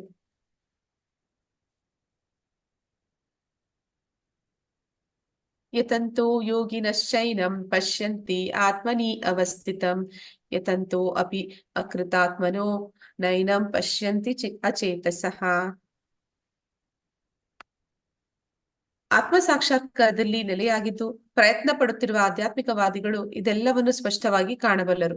ಆದರೆ ಯಾರ ಮನಸ್ಸು ಬೆಳೆದಿಲ್ಲವೋ ಮತ್ತು ಯಾರು ಆತ್ಮ ಸಾಕ್ಷಾತ್ಕಾರದಲ್ಲಿ ನೆಲೆಯನ್ನು ಪಡೆದಿಲ್ಲವೋ ಅವರು ಪ್ರಯತ್ನ ಪಟ್ಟರೂ ಏನಾಗುತ್ತಿದೆ ಎನ್ನುವುದು ಕಾಣಲಾರರು. ಅಂದ್ರೆ ಯಾರಿಗೆ ಭಗವಂತನ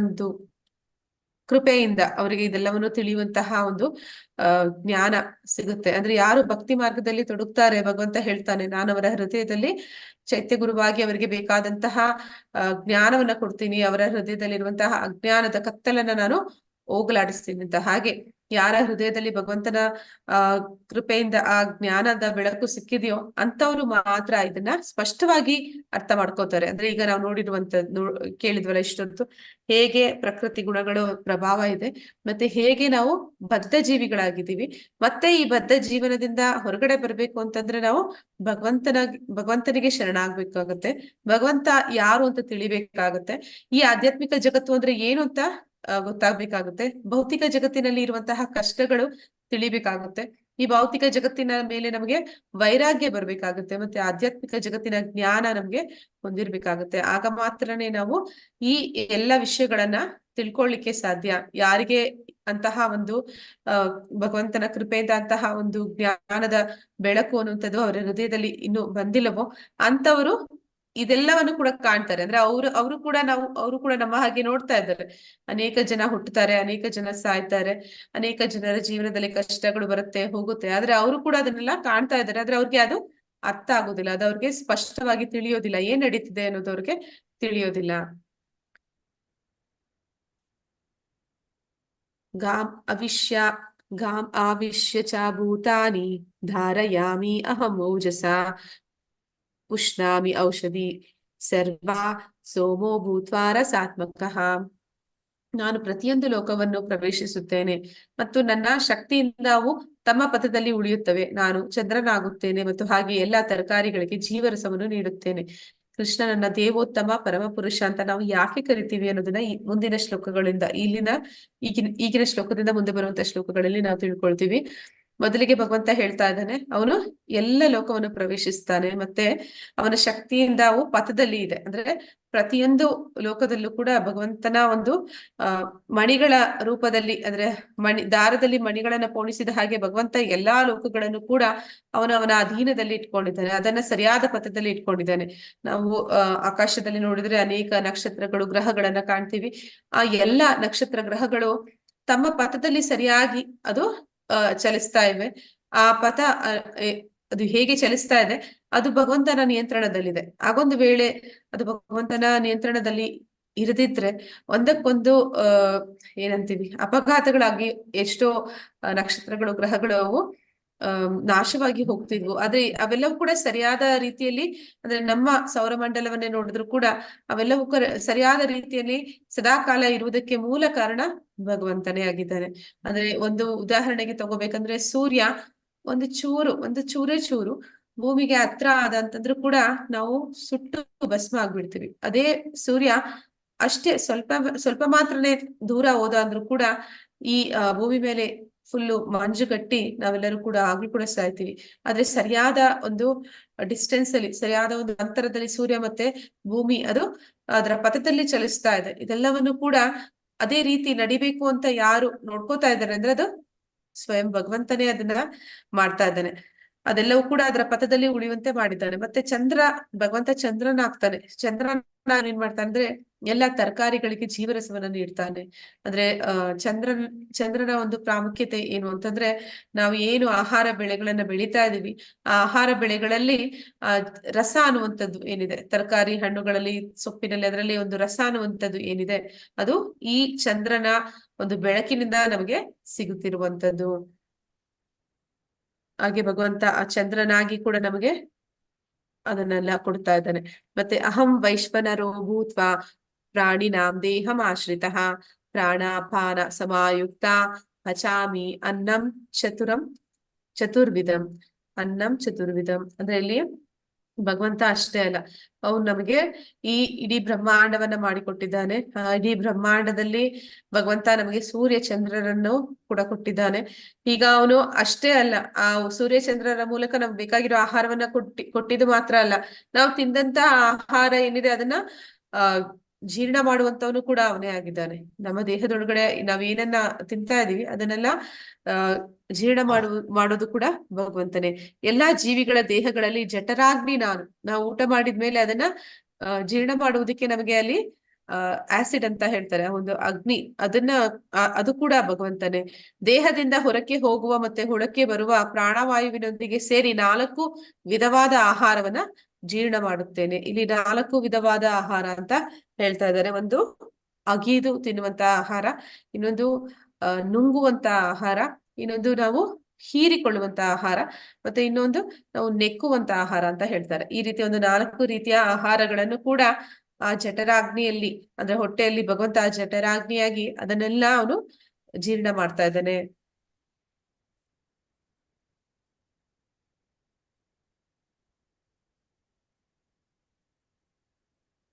ಸರ್ವಸ್ಯ ಚಾಹಂ ಹೃದಿ ಸನ್ನಿವಿಷ್ಟೋ ಮತ್ತಾ ಸ್ಮೃತಿರ್ಜ್ಞಾನಮಪೋಹನಂ ಚ ವೇದಶ್ಚ ಸರ್ವೈರಹಮೇವ ವೇದ್ಯೋ ವೇದಾಂತ ಕೃದ್ವೇದ ವಿದೇವ ಚಾಹಂ. ನಾನು ಪ್ರತಿಯೊಬ್ಬರ ಹೃದಯದಲ್ಲಿ ನೆಲೆಸಿದ್ದೇನೆ. ಸ್ಮರಣೆ, ಜ್ಞಾನ ಮತ್ತು ಮರೆವು ನನ್ನಿಂದ ಬರುತ್ತದೆ. ಎಲ್ಲಾ ವೇದಗಳಿಂದ ತಿಳಿಯಬೇಕಾದವನು ನಾನು, ವೇದಾಂತ ಕರ್ತೃ ನಾನು, ವೇದಗಳನ್ನು ತಿಳಿದವನು ನಾನೇ. ಇಲ್ಲಿ ಭಗವಂತ ಏನ್ ಹೇಳ್ತಾ ಇದ್ದಾನೆ, ಸ್ಮರಣೆ, ಜ್ಞಾನ, ಮರೆವು ಎಲ್ಲ ನನ್ನಿಂದ ಬರುತ್ತೆ ಅಂತ ಹೇಳ್ತಾನೆ. ಭಗವಂತನ ಸ್ಮರಣೆ ಇರ್ಬೋದು ಅಥವಾ ಬೇರೆ ಯಾವುದೇ ಒಂದು ಸ್ಮರಣೆ ಇರ್ಬೋದು, ಜ್ಞಾನ, ಮರೆವು ಕೂಡ ಭಗವಂತನಿಂದಲೇ ಬರುತ್ತೆ ಅಂತ ಹೇಳ್ತಾ ಇದ್ದಾನೆ. ಇಲ್ಲಿ ನಾವು ಒಂದು ಉದಾಹರಣೆ ಕೊಡ್ತಾ ಇದ್ದಾರೆ. ಭಗವಂತನ ನೈವೇದ್ಯ ಪ್ರಸಾದವನ್ನ ಮಾಡ್ತಿರುವಂತವ್ರು, ಅವರಿಗೆ ಆಹಾರ ಮಾಡ್ಬೇಕಾದ್ರೆ, ಅಂದ್ರೆ ಆ ಪ್ರಸಾದ ಮಾಡ್ಬೇಕಾದ್ರೆ ಯಾವಾಗ ಏನನ್ನ ಬಳಸ್ಬೇಕು, ಏನನ್ನ ಹಾಕ್ಬೇಕು, ಅದೆಲ್ಲವೂ ಕೂಡ ಆ ಸ್ಮರಣೆ, ಆ ಜ್ಞಾನ, ಅದು ಯಾವ ರೀತಿ ಮಾಡ್ಬೇಕು ಅನ್ನುವಂಥದ್ದು ಕೂಡ ಭಗವಂತನೇ ತಿಳಿಸ್ತಾ ಇರ್ತಾನೆ. ಕೆಲವೊಂದ್ಸಲ ನಾವು ಅಡಿಗೆ ಮಾಡುವಾಗ, ಅಂದ್ರೆ ಭಗವಂತನ ನೈವೇದ್ಯ ಪ್ರಸಾದ ಮಾಡುವಾಗ ನಮ್ಗೆ ಏನಾಗುತ್ತೆ ಅಂತಂದ್ರೆ, ಕೆಲವೊಂದ್ಸಲ ಅನ್ಸುತ್ತೆ, ಅಯ್ಯೋ ನಾನು ಏನೋ ಒಂದು ಮರ್ತೆ, ಅಂದ್ರೆ ಉಪ್ಪನ್ನ ಹಾಕೋದು ಅಥವಾ ಖಾರವನ್ನ ಹಾಕೋದು ನಾನು ಮರ್ತೆ ಅಂತ ಅನ್ಸುತ್ತೆ. ಹಾಗೆ ಒಂದು ಗಲಿಬಿಲಿ ಆಗುತ್ತೆ. ಅಂದ್ರೆ ಭಗವಂತನ ನೈವೇದ್ಯ ಮಾಡುವಾಗ ನಾವು ಅದನ್ನ ಟೇಸ್ಟ್ ಮಾಡೋ ಹಾಗಿಲ್ಲ, ಭಗವಂತನಿಗೆ ಅರ್ಪಿಸಿ ನಂತರನೇ ಅದನ್ನ ಟೇಸ್ಟ್ ಮಾಡ್ಬೇಕು. ಅದ್ರಲ್ಲಿ ಅನಿಸ್ತಾ ಇರುತ್ತೆ ಹಾಕದ್ವಾ ಇಲ್ವಾ, ಅವೆಲ್ಲವನ್ನು ಕೂಡ ಜ್ಞಾನವನ್ನ ಮತ್ತೆ ಮರೆವನ್ನು ಕೂಡ ಭಗವಂತನೇ ಕೊಡ್ತಾನೆ ಅಂತೇಳಿ ಹೇಳ್ತಾನೆ. ಮರೆವಿಗೆ ಇನ್ನೊಂದು ನಾವ್ ಏನ್ ಹೇಳ್ಬೇಕಂತಂದ್ರೆ, ನಾವು ಪ್ರತಿಯೊಂದು ಬಾರಿ ಹುಟ್ಟಿ ಸತ್ತು ಮತ್ತೆ ಇನ್ನೊಂದು ದೇಹವನ್ನ ಪಡಿಬೇಕಾದ್ರೆ ಏನಾಗುತ್ತೆ ಅಂದ್ರೆ, ಈ ಜನ್ಮದಲ್ಲಿ ನಮಗೆ ಕೆಲವೊಂದು ಸಂಬಂಧಗಳು ಸಿಕ್ಕಿರ್ತಾರೆ, ಸಂಬಂಧಗಳು, ವ್ಯಕ್ತಿಗಳು ಎಲ್ಲವೂ ಕೂಡ ಇರುತ್ತೆ, ಮತ್ತೆ ಅವರ ನೆನಪುಗಳು ಎಲ್ಲ ಉಳಿದಿರುತ್ತೆ. ಆ ದೇಹವನ್ನು ಬಿಟ್ಟು ಇನ್ನೊಂದು ದೇಹ ಪಡ್ಕೊಂಡಾಗ ಹಿಂದಿನ ಜನ್ಮದಲ್ಲಿ ನಮ್ಮ ಜೊತೆಯಲ್ಲಿ ಯಾರೆಲ್ಲ ಇದ್ರು, ಯಾರೆಲ್ಲ ನಮ್ಮ ಸ್ನೇಹಿತರು, ಯಾರೆಲ್ಲ ನಮ್ಮ ಶತ್ರುಗಳು, ಅಲ್ಲಿ ಏನೆಲ್ಲ ನಡೀತು ಅದೆಲ್ಲವನ್ನು ಕೂಡ ನಾವು ಪರಿಪೂರ್ಣವಾಗಿ ಮರೆತು ಬಿಡ್ತೀವಿ. ಮತ್ತೆ ಇನ್ನೊಂದು ದೇಹದಲ್ಲಿ ನಾವು ಮತ್ತೆ ಇನ್ನೊಂದು ತಂದೆ ತಾಯಿ ಮಕ್ಕಳು ಗಂಡ ಹೆಂಡತಿ ಹೀಗೆ ಬೇರೊಂದು ಸಂಬಂಧಗಳ ಜೊತೆ ನಾವು ಇರ್ತೀವಿ. ಆದ್ರೆ ಹಾಗೊಂದು ವೇಳೆ ನಾವು ಹಿಂದಿನ ಜನ್ಮದ ಒಂದು ಮರೆವು ನಮಗೆ ಅದು ಆಗ್ದಿರ ಇದ್ದಿದ್ರೆ ನಾವು ಈ ಜನ್ಮದಲ್ಲಿ ತುಂಬಾ ಗೊಂದಲಕ್ಕೆ ಈಡಾಗ್ತಾ ಇದ್ವಿ. ಹಾಗೆ ಭಗವಂತ ನಮ್ಮಲ್ಲಿ ಮರವನ್ನು ಕೂಡ ಅವನೇ ಕೊಡ್ತಾನೆ. ಮತ್ತೆ ಅವನು ಏನ್ ಹೇಳ್ತಾ ಇದ್ದಾನೆ ಅಂದ್ರೆ ಎಲ್ಲಾ ವೇದಗಳಿಂದ ತಿಳಿಯಬೇಕಾದವನು ನಾನು. ಅಂದ್ರೆ ವೇದಗಳ ಮೂಲ ಏನು ಅಂತಂದ್ರೆ ದೇವೋತ್ತಮ ಪರಮ ಪುರುಷನನ್ನ ತಿಳಿಯುವಂಥದ್ದು. ಆದ್ರೆ ವೇದಗಳಲ್ಲಿ ಮೇಲ್ನೋಟಕ್ಕೆ ನಾವೇನ್ ಅನ್ಕೊಳ್ತೀವಿ ಅಂದ್ರೆ ವೇದಗಳು ಅಂತಂದ್ರೆ ಅದ್ರಲ್ಲಿ ಇರುವಂತದ್ದು ಧರ್ಮ ಅರ್ಥ ಕಾಮ ಮೋಕ್ಷ ಅಂತ. ಧರ್ಮ ಅಂದ್ರೆ ನಾವು ಧರ್ಮದಿಂದ ಧರ್ಮ ಮಾರ್ಗದಲ್ಲಿ ಜೀವನವನ್ನ ನಡೆಸಬೇಕು. ಧರ್ಮ ಮಾರ್ಗದಲ್ಲಿ ಜೀವನ ನಡೆಸಿ ಮತ್ತೆ ಅದರಿಂದ ಅರ್ಥ ಅಂದ್ರೆ ಹಣ ಸಂಪಾದನೆ ಮಾಡ್ಬೇಕು. ಆ ಹಣ ಸಂಪಾದನೆ ಮಾಡಿದ್ರಿಂದ ಕಾಮ ಅಂದ್ರೆ ನಮ್ಮ ಆಸೆಗಳನ್ನ ಈಡೇರಿಸ್ಕೋಬೇಕು. ಆ ರೀತಿ ನಾವು ನಮ್ಮ ಎಲ್ಲಾ ಆಸೆಗಳು ಈಡೇರಿದ ನಂತರ ಮೋಕ್ಷಕ್ಕೆ ಒಂದು ಮಾರ್ಗವನ್ನ ಹುಡುಕ್ಬೇಕು ಅಂತ. ಇದು ವೇದಗಳ ಒಂದು ಸಾರ ಅಂತ ನಾವ್ ಅನ್ಕೋತೀವಿ. ಆದ್ರೆ ವೇದಗಳ ಸಾರ, ನಿಜವಾದ ಸಾರ ಏನು ಅಂತಂದ್ರೆ ಅದು ವೇದಗಳು ನಮಗೆ ಭಗವಂತನ ವಿಷಯವಾಗಿಯೇ ಹೇಳುವಂಥದ್ದು. ಅಂದ್ರೆ ಅಲ್ಲಿ ಉಪನಿಷತ್ತುಗಳಲ್ಲಿ ನಾವು ನೋಡ್ತೀವಿ, ಈ ಉಪನಿಷತ್ತುಗಳು ಆ ವೇದಗಳಿಗೆ ಕೊಟ್ಟಿರುವಂತಹ ಒಂದು ಏನಂತ ಹೇಳ್ತಾರೆ, ಅದರಲ್ಲಿ ವೇದಗಳ ಸಾರ ಅಂತಾನೆ ಹೇಳ್ಬೇಕು ಉಪನಿಷತ್ತುಗಳನ್ನ. ಅದ್ರಲ್ಲಿ ನಮ್ಗೆ ಏನ್ ಹೇಳ್ತಾರೆ ಅಂತಂದ್ರೆ ಬ್ರಹ್ಮ ಜಿಜ್ಞಾಸೆ ಮಾಡ್ಬೇಕು. ಅಥತೋ ಬ್ರಹ್ಮ ಜಿಜ್ಞಾಸ ಅಂತಾರೆ. ಅಂದ್ರೆ ನಾವು ಮನುಷ್ಯ ಜನ್ಮವನ್ನ ಪಡೆದಿದ್ದೀವಿ ಅಂದ್ರೆ ಆಮೇಲೆ ನಾವು ಜಿಜ್ಞಾಸೆ ಮಾಡ್ಬೇಕು. ಜಿಜ್ಞಾಸೆ ಅಂತಂದ್ರೆ ತಿಳ್ಕೊಳ್ಳುವಂತ ಪ್ರಯತ್ನ ನಮ್ಮಲ್ಲಿ, ಆ ಕುತೂಹಲ ನಮ್ಮಲ್ಲಿ ಇರ್ಬೇಕು. ಯಾವ್ದನ್ನ ತಿಳ್ಕೊಳ್ಳುವಂಥದ್ದು, ಭಗವಂತನ ಬಗ್ಗೆ ತಿಳ್ಕೊಳ್ಳುವಂತಹ ಕುತೂಹಲ, ನಮ್ಮ ಬಗ್ಗೆ ತಿಳ್ಕೊಳ್ಳುವಂತಹ ಕುತೂಹಲ, ಮತ್ತೆ ನಮ್ಮ ಸ್ವರೂಪ ಏನು, ನಾವ್ ಯಾಕೆ ಇಲ್ಲಿದ್ದೀವಿ, ಯಾಕೆ ಕಷ್ಟಗಳಲ್ಲಿ ಸಿಕ್ಕಾಕೊಂಡಿದ್ದೀವಿ, ಯಾಕೆ ಈ ಭವಸಾಗರದ ಬಂಧನದಲ್ಲಿ ನಾವಿದ್ದೀವಿ, ಈ ರೀತಿ ಜಿಜ್ಞಾಸೆ ಮಾಡುವಂಥದ್ದು ಮನುಷ್ಯನ ಒಂದು ಅಂದ್ರೆ ಪ್ರಾಣಿ ಪಕ್ಷಿಗಳು ಅದನ್ನ ಮಾಡೋದಕ್ಕೆ ಸಾಧ್ಯ ಇಲ್ಲ. ಅದನ್ನ ಮನುಷ್ಯರಾಗಿ ಹುಟ್ಟಿದ ಮೇಲೆ ನಾವು ಮಾಡ್ಬೇಕು. ಅದನ್ನ ಇಲ್ಲಿ ವೇದಗಳು ನಮ್ಗೆ ತಿಳಿಸ್ಕೊಡುವಂಥದ್ದು. ವೇದಾಂತ ಕೃತ್ ನಾನು ಅಂದ್ರೆ ಆ ವೇದಗಳನ್ನ ಬರೆದಂತವನು ನಾನು. ಅಂದ್ರೆ ವೇದಗಳಲ್ಲಿ ಯಾವುದೇ ಒಂದು 4 ದೋಷಗಳು ಇಲ್ಲ ಅಂತ ಹೇಳ್ತೀವಿ. ಮನುಷ್ಯರು ಅದನ್ನ ರಚಿಸಿದ್ರೆ ಅದರಲ್ಲಿ ಈ 4 ದೋಷಗಳು ಇರ್ತಾ ಇದ್ವು. ಅಂದ್ರೆ ಇದು ಭಗವಂತನಿಂದ ಆದಂತದ್ದು, ಭಗವಂತನೇ ರಚನೆ ಮಾಡಿರುವಂತದ್ದು. ವೇದಾಂತ ಕೃತ್ ನಾನು ಅಂತ ಇದ್ದಾನೆ. ಅಂದ್ರೆ ಅಲ್ಲಿ ಮನುಷ್ಯರಲ್ಲಿ ಯಾವ್ದೆಲ್ಲ 4 ದೋಷಗಳು ಇದೆ, ಹರೇ ಕೃಷ್ಣ ಯಾರಾದ್ರೂ ಹೇಳ್ತೀರಾ? ಮನುಷ್ಯರಲ್ಲಿ ಇರುವಂತಹ ದೋಷಗಳು. ಅಪೂರ್ಣತೆ, ಹಾ ಮಾತಾಜಿ. ಆಮೇಲೆ ನಮ್ಮ ಇಂದ್ರಿಯಗಳ ಅಪರಿಪೂರ್ಣ ಮಾತಾಜಿ, ಮತ್ತೆ ತಪ್ಪು ಮಾಡೋದು, ಸುಳ್ಳು ಹೇಳೋದು, ಮೋಸ ಭ್ರಮೆ ಮಾಡೋದು. ಹಾ ಮಾತಾಜಿ, ನಾವು ತಪ್ಪು ಮಾಡ್ತೀವಿ. ಮನುಷ್ಯರಾದ್ಮೇಲೆ ಎಲ್ಲರೂ ತಪ್ಪು ಮಾಡ್ತೀವಿ, ಮೋಸ ಮಾಡ್ತೀವಿ, ಭ್ರಮೆಯಲ್ಲಿ ಇರ್ತೀವಿ. ಮತ್ತೆ ನಮ್ಮ ಇಂದ್ರಿಯಗಳು ಅಪರಿಪೂರ್ಣ. ಇಂದ್ರಿಯಗಳು ಅಪರಿಪೂರ್ಣ ಅಂದ್ರೆ ನಾ ಹೇಳಿದೆ, ಸೂರ್ಯ ಚಂದ್ರ ಬೆಳಕು ಯಾವ್ದು ಇಲ್ಲ ಅಂದ್ರೆ ನಮಗೆ ಕಣ್ಣಿದ್ರೂ ಕೂಡ ಅದು ಪ್ರಯೋಜನಕ್ಕೆ ಬರೋದಿಲ್ಲ. ಹಾಗೆ ನಮ್ಮಲ್ಲಿ ಇಂತಹ ದೋಷಗಳು ಇದೆ. ಆದ್ರೆ ಭಗವಂತನಲ್ಲಿ ಇದು ಯಾವುದೇ ದೋಷಗಳಿಲ್ಲ. ಆದ ಕಾರಣ ಈ ವೇದಗಳಲ್ಲೂ ಕೂಡ ಯಾವುದೇ ದೋಷಗಳಿಲ್ಲ. ಅದು ಸ್ವತಃ ಭಗವಂತನಿಂದ ಬಂದಿರುವಂತದ್ದು. ಆ ವೇದಗಳನ್ನು ತಿಳಿದವನು ನಾನೇ. ವೇದಗಳನ್ನು ಕೊಟ್ಟಿರೋದು ಭಗವಂತ ಅಂದ್ಮೇಲೆ ಆ ವೇದಗಳ ಬಗ್ಗೆ ಪರಿಪೂರ್ಣವಾಗಿ ತಿಳಿದವನು ಭಗವಂತನೇ. ಮತ್ತೆ ಆ ವೇದಗಳಿಂದ ನಾವೇನನ್ನ ತಿಳಿಬೇಕು ಅಂದ್ರೆ ಭಗವಂತನ ಬಗ್ಗೆಯೇ ತಿಳಿಯಬೇಕು. ಭಗವಂತನ ವಿಷಯವಾಗಿಯೇ ನಾವು ಜಿಜ್ಞಾಸೆನ ಹುಟ್ಟಿಸ್ಕೋಬೇಕು. ಅದೇ ಅದು ವೇದಗಳ ಒಂದು ಮೂಲ ಅರ್ಥ, ಸಾರ.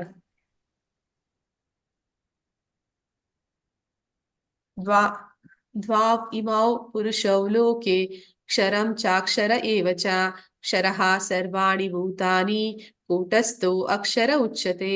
ಉತ್ತಮಃ ಪುರುಷಸ್ತು ಅನ್ಯಃ ಪರಮಾತ್ಮತಿ ಉದಾಹೃತಃ ಯೋ ಲೋಕತ್ರಯಂ ಅವಿಶ್ಯ ಬಿಭರ್ತಿ ಅವ್ಯಯ ಈಶ್ವರಃ.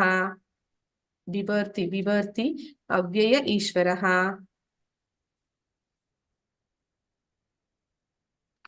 ಪುರುಷರಲ್ಲಿ 2 ವರ್ಗಗಳು, ಕ್ಷರರು ಮತ್ತು ಅಕ್ಷರರು.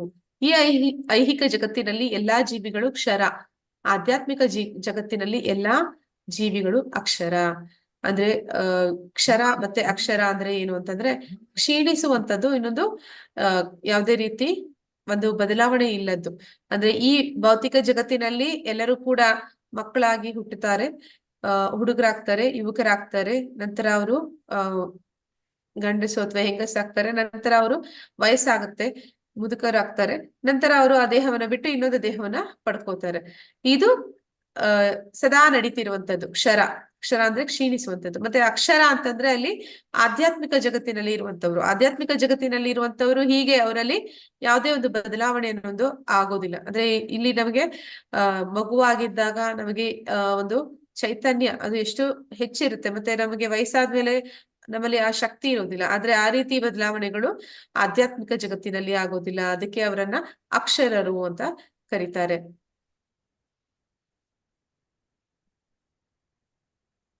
ಇವರಿಬ್ಬರಲ್ಲದೆ ಅತ್ಯುತ್ತಮವಾದ ಜೀವಂತ ವ್ಯಕ್ತಿಯಾದ ಪರಮಾತ್ಮನು ಸ್ವತಃ ಅವಿನಾಶಿ. ಅವನು 3 ಜಗತ್ತುಗಳನ್ನು ಪ್ರವೇಶಿಸಿದ್ದಾನೆ ಮತ್ತು ಅವುಗಳನ್ನು ಪಾಲಿಸುತ್ತಿದ್ದಾನೆ.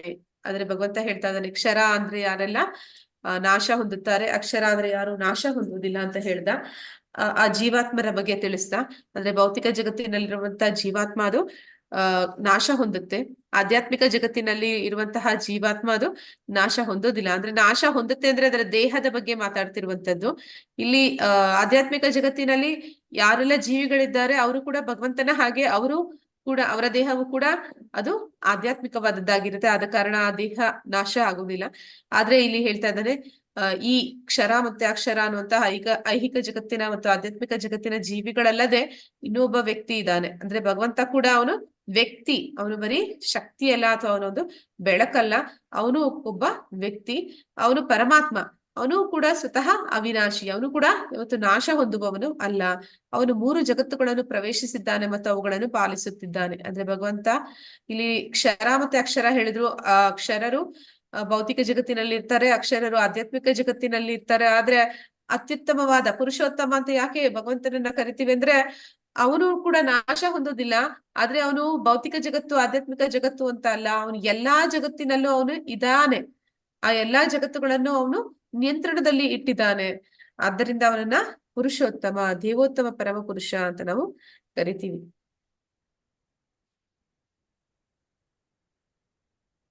ಯಸ್ಮಾತ್ ಕ್ಷರಂ ಅತಿತೋ ಅಹಂ ಅಕ್ಷರಾತ್ ಅಪಿ ಚೋತ್ತಮಃ ಅತೋ ಅಸ್ಮಿ ಲೋಕೆ ವೇದೆ ಅತೋ ಅಸ್ಮಿ ಲೋಕೆ ವೇದೆ ಚ ಪ್ರತಿತಾ ಪುರುಷೋತ್ತಮಃ. ನಾನು ಕ್ಷರ ಮತ್ತು ಅಕ್ಷರಗಳಿಗೆ ಅತೀತನು ಮತ್ತು ಅತ್ಯುತ್ತಮನು. ಆದುದರಿಂದ ಪ್ರಪಂಚವು ವೇದಗಳು ಪುರುಷೋತ್ತಮನೆಂದು ನನ್ನನ್ನು ಪ್ರಾರ್ಥನೆ ಮಾಡುತ್ತವೆ. ಅಂದ್ರೆ ಇಲ್ಲಿ ಭಗವಂತ ಹೇಳ್ತಾ ಇದ್ದಾನೆ, ನಾನು ಕ್ಷರ ಮತ್ತೆ ಅಕ್ಷರಗಳಿಗೆ ಅತೀತ. ಅಂದ್ರೆ ಭೌತಿಕ ಜಗತ್ತಿನಲ್ಲಿದ್ರೆ ಬದ್ಧ ಆಗ್ತೀವಿ, ಆಧ್ಯಾತ್ಮಿಕ ಜಗತ್ತಿಗೆ ಹೋದ್ರೆ ನಾವು ಆ ಬದ್ಧ ಜೀವನದಿಂದ ಮುಕ್ತರಾಗ್ತೀವಿ ಅಂತ ಹೇಳ್ತೀವಿ. ಆದ್ರೆ ಭಗವಂತ ಎಲ್ಲಾ ಲೋಕದಲ್ಲೂ ಅವನು ಸದಾ ಕಾಲ ಇರ್ತಾನೆ. ಆದ್ರೆ ಅವನು ಬದ್ಧ ಲೋಕದಲ್ಲಿ ಅವನು ಬಂದಿ ಆಗೋದಿಲ್ಲ. ಮತ್ತೆ ಈ ಆಧ್ಯಾತ್ಮಿಕ ಜಗತ್ತು ಏನಿದೆ ಅದನ್ನು ಕೂಡ ಪಾಲಿಸುವವನು ಸ್ವತಃ ದೇವೋತ್ತಮ ಪರಮ ಪುರುಷನೇ ಆಗಿರುವ ಕಾರಣ ಇಲ್ಲಿ ಹೇಳ್ತಾ ಇದ್ದಾನೆ ಭಗವಂತ. ಎಲ್ಲರೂ ಕೂಡ ಅಂದ್ರೆ ವೇದಗಳು ಭಗವಂತನನ್ನ ಪುರುಷೋತ್ತಮ ಅಂತ ಹೇಳುತ್ತೆ. ಅಲ್ಲಿ ವೇದಗಳಲ್ಲಿ ಭಗವಂತನನ್ನ ಪುರುಷೋತ್ತಮ ಅಂತ ಪ್ರಾರ್ಥನೆಗಳನ್ನ ಮಾಡ್ತಾರೆ ಅಂತ ಇಲ್ಲಿ ತಿಳಿಸ್ತಾ ಇದ್ದಾನೆ. ಇಲ್ಲಿ ನಾವು ನೋಡ್ತಾ ಇದೀವಿ ಕ್ಷೀರೋದಕ ಶಾಯಿ ವಿಷ್ಣು ಪರಮಾತ್ಮ ಅವನು ಕ್ಷೀರಸಾಗರದಲ್ಲಿ ಇರ್ತಾನೆ. ಮತ್ತೆ ಎಲ್ಲ ದೇವತೆಗಳು ಕೂಡ ಅವರಿಗೆ ಶರಣಾಗ್ತಾರೆ. ಅವರಿಗೆ ಏನೇ ಬೇಕು ಅಂದ್ರೂ ಕೂಡ ಅದನ್ನ ಆ ಕ್ಷೀರಸಾಗರದಲ್ಲಿರುವಂತಹ ವಿಷ್ಣು ಅವನೇ ಎಲ್ಲವನ್ನು ಕೂಡ ಅವರಿಗೆ ಒದಗಿಸುವಂತದ್ದು. ಈ ದೇವತೆಗಳು ಸದಾ ಭಗವಂತನಿಗೆ ಶರಣಾಗ್ತಾರೆ. ಅಂದ್ರೆ ದೇವತೆಗಳನ್ನ ಬೇರೆ ಜನಗಳು ಆರಾಧನೆ ಮಾಡ್ತಾರೆ ಅವರ ಭೌತಿಕ ಇಚ್ಛೆಗಳನ್ನ ಈಡೇರಿಸಿಕೊಳ್ಳೋದಕ್ಕೋಸ್ಕರ. ಆದ್ರೆ ಭಗವಂತ ಯಾರದೇ ಒಂದು ಭೌತಿಕ ಇಚ್ಛೆಗಳನ್ನ ಈಡೇರಿಸುವುದಿಲ್ಲ. ಅವನು ಎಲ್ಲರ ಹಿತೈಷಿ ಆದ ಕಾರಣ ಯಾವ ಜೀವಿಗೆ ಯಾವ ಸಮಯದಲ್ಲಿ ಯಾವುದು ಸರಿ ಅಂತ ಅವನಿಗೆ ಗೊತ್ತಿರುತ್ತೆ. ಆ ಜೀವಿ ಎಷ್ಟೇ ಕೇಳಿಕೊಂಡ್ರು ಕೂಡ ಅವನಿಗೆ ಒಳಿತಲ್ಲದನ್ನ ಅವನು ಎಷ್ಟೇ ಕೇಳ್ಕೊಂಡ್ರು ಕೂಡ ಕ್ಷೀರಸಾಗರದಲ್ಲಿರುವಂತಹ ಪರಮಾತ್ಮ ಅವನು ಯಾವತ್ತೂ ಅದನ್ನ ಅವ್ರಿಗೆ ಕೊಡೋದಿಲ್ಲ. ಆದ್ರೆ ಅದಕ್ಕಂತ ಅವ್ರು ಏನ್ ಮಾಡ್ತಾರೆ, ಅವರು ಕೃಷ್ಣನ ಮೇಲೆ ಅಥವಾ ವಿಷ್ಣುವಿನ ಆರಾಧನೆಯನ್ನ ಮಾಡೋದಿಲ್ಲ. ಅವರು ಹೆಚ್ಚಾಗಿ ದೇವತೆಗಳ ಆರಾಧನೆಯನ್ನ ಮಾಡ್ತಾರೆ. ಆದ್ರೆ ಆ ದೇವತೆಗಳು ನಮಗೆ ಅದನ್ನ ಒದಗಿಸ್ಬೇಕು ಅಂತಂದ್ರೆ ಅದನ್ನ ಭಗವಂತ ಕ್ಷೀರೋದಕಶಾಹಿ ವಿಷ್ಣುವಿನಿಂದಲೇ ಪಡಿಬೇಕು. ಯಾಕಂದ್ರೆ ಎಲ್ಲವೂ ಕೂಡ ಅವನಿಗೆ ಸೇರಿರುವಂತದ್ದು. ಏನೇ ಕೊಡ್ಬೇಕು ಅಂದ್ರೂ ಅದನ್ನ ಅವನೇ ಕೊಡಬೇಕು. ಹಾಗೆ ಇಲ್ಲಿ ದೇವತೆಗಳು ಸದಾ ಕ್ಷೀರೋದಕಶಾಹಿ ವಿಷ್ಣುವಿಗೆ ಈ ರೀತಿ ಅವರು ಶರಣು ಹೋಗ್ತಾರೆ. ಆದ್ದರಿಂದ ಅವನನ್ನ ದೇವೋತ್ತಮ ಪರಮ ಪುರುಷ ಅಂತ ನಾವು ಕರಿತೀವಿ. ಯೋ ಮಾಮೇವ ಮ ಸಮೂಢೋ ಜಾನಾತಿ ಪುರುಷೋತ್ತಮ ಸರ್ವ ವಿಧ ಭಜಂತಿ ಮಾಂ ಸರ್ವಭಾವೇನ ಭಾರತ. ಭರತ ವಂಶಜನಾದ ಅರ್ಜುನನೇ, ಯಾರು ನನ್ನನ್ನು ಸಂದೇಹವಿಲ್ಲದೆ ದೇವೋತ್ತಮ ಪರಮಪುರುಷನೆಂದು ತಿಳಿಯುತ್ತಾನೋ ಅವನು ಎಲ್ಲವನ್ನೂ ತಿಳಿದವನು. ಆದ್ದರಿಂದ ಆತನು ಸಂಪೂರ್ಣ ಭಕ್ತಿ ಸೇವೆಯಲ್ಲಿ ನಿರತನಾಗುತ್ತಾನೆ. ಅಂದ್ರೆ ಇದಕ್ಕೆ ಒಂದು ನೆನಪಾಗುತ್ತೆ ಏನಂದ್ರೆ, ಪ್ರಭುಪಾದರು ಅವರು ಪಾಶ್ಚಿಮಾತ್ಯ ದೇಶಗಳಲ್ಲಿ ಯಾವಾಗ ಕೃಷ್ಣ ಪ್ರಜ್ಞೆಯನ್ನ ಹರಡಲಿಕ್ಕೆ ಪ್ರಾರಂಭ ಮಾಡಿದ್ರು, ಆಗ ದೀಕ್ಷೆ ಕೊಡ್ತಿದ್ರು. ಆ ದೀಕ್ಷೆ ಕೊಡುವಾಗ ಅನೇಕ ಪ್ರಶ್ನೆಗಳನ್ನ ಕೇಳ್ತಾರೆ. ಆದ್ರೆ ಪ್ರಭುಪಾದರು ಒಂದೇ ಪ್ರಶ್ನೆಯನ್ನ ಕೇಳ್ತಿದ್ರು ಅಲ್ಲಿಗೆ ಬರ್ತಿದ್ದಂತವ್ರ ಹತ್ರ. ಏನಂತ ಕೇಳ್ತಿದ್ರು ಅಂದ್ರೆ, ಕೃಷ್ಣ ಯಾರು ಅಂತ ಕೇಳ್ತಾ ಇದ್ರು. ಕೃಷ್ಣ ದೇವೋತ್ತಮ ಪರಮ ಪುರುಷ ಅಂತ ಹೇಳಿದ್ರೆ ಅವ್ರಿಗೆ ದೀಕ್ಷೆನ ಕೊಡ್ತಿದ್ರು. ಅಂದ್ರೆ ಕೃಷ್ಣನನ್ನ ಅರ್ಥ ಮಾಡ್ಕೊಡ್ರೆ ಮಾತ್ರನೇ ನಮ್ಗೆ ಆಧ್ಯಾತ್ಮಿಕವಾಗಿ ಉನ್ನತಿಯನ್ನ ಹೊಂದಲಿಕ್ಕೆ ಸಾಧ್ಯ.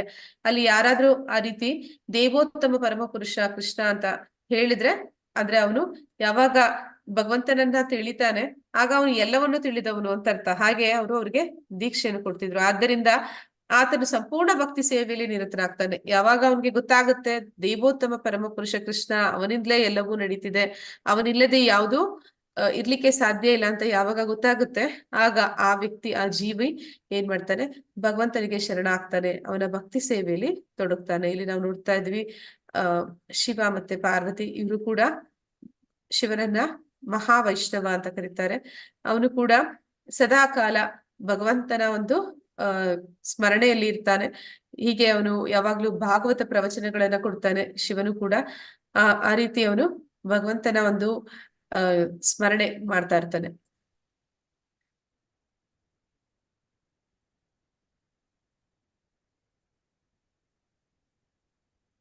ಪಾಪರಹಿತನಾದ ಅರ್ಜುನನೇ, ಇದು ವೇದಗಳ ಅತ್ಯಂತ ರಹಸ್ಯವಾದ ಭಾಗ. ಇದನ್ನು ಅರ್ಥ ಮಾಡಿಕೊಂಡವನು ಬುದ್ಧಿವಂತನಾಗುತ್ತಾನೆ, ಅವನ ಎಲ್ಲ ಪ್ರಯತ್ನಗಳು ಪರಿಪೂರ್ಣವಾಗುತ್ತದೆ.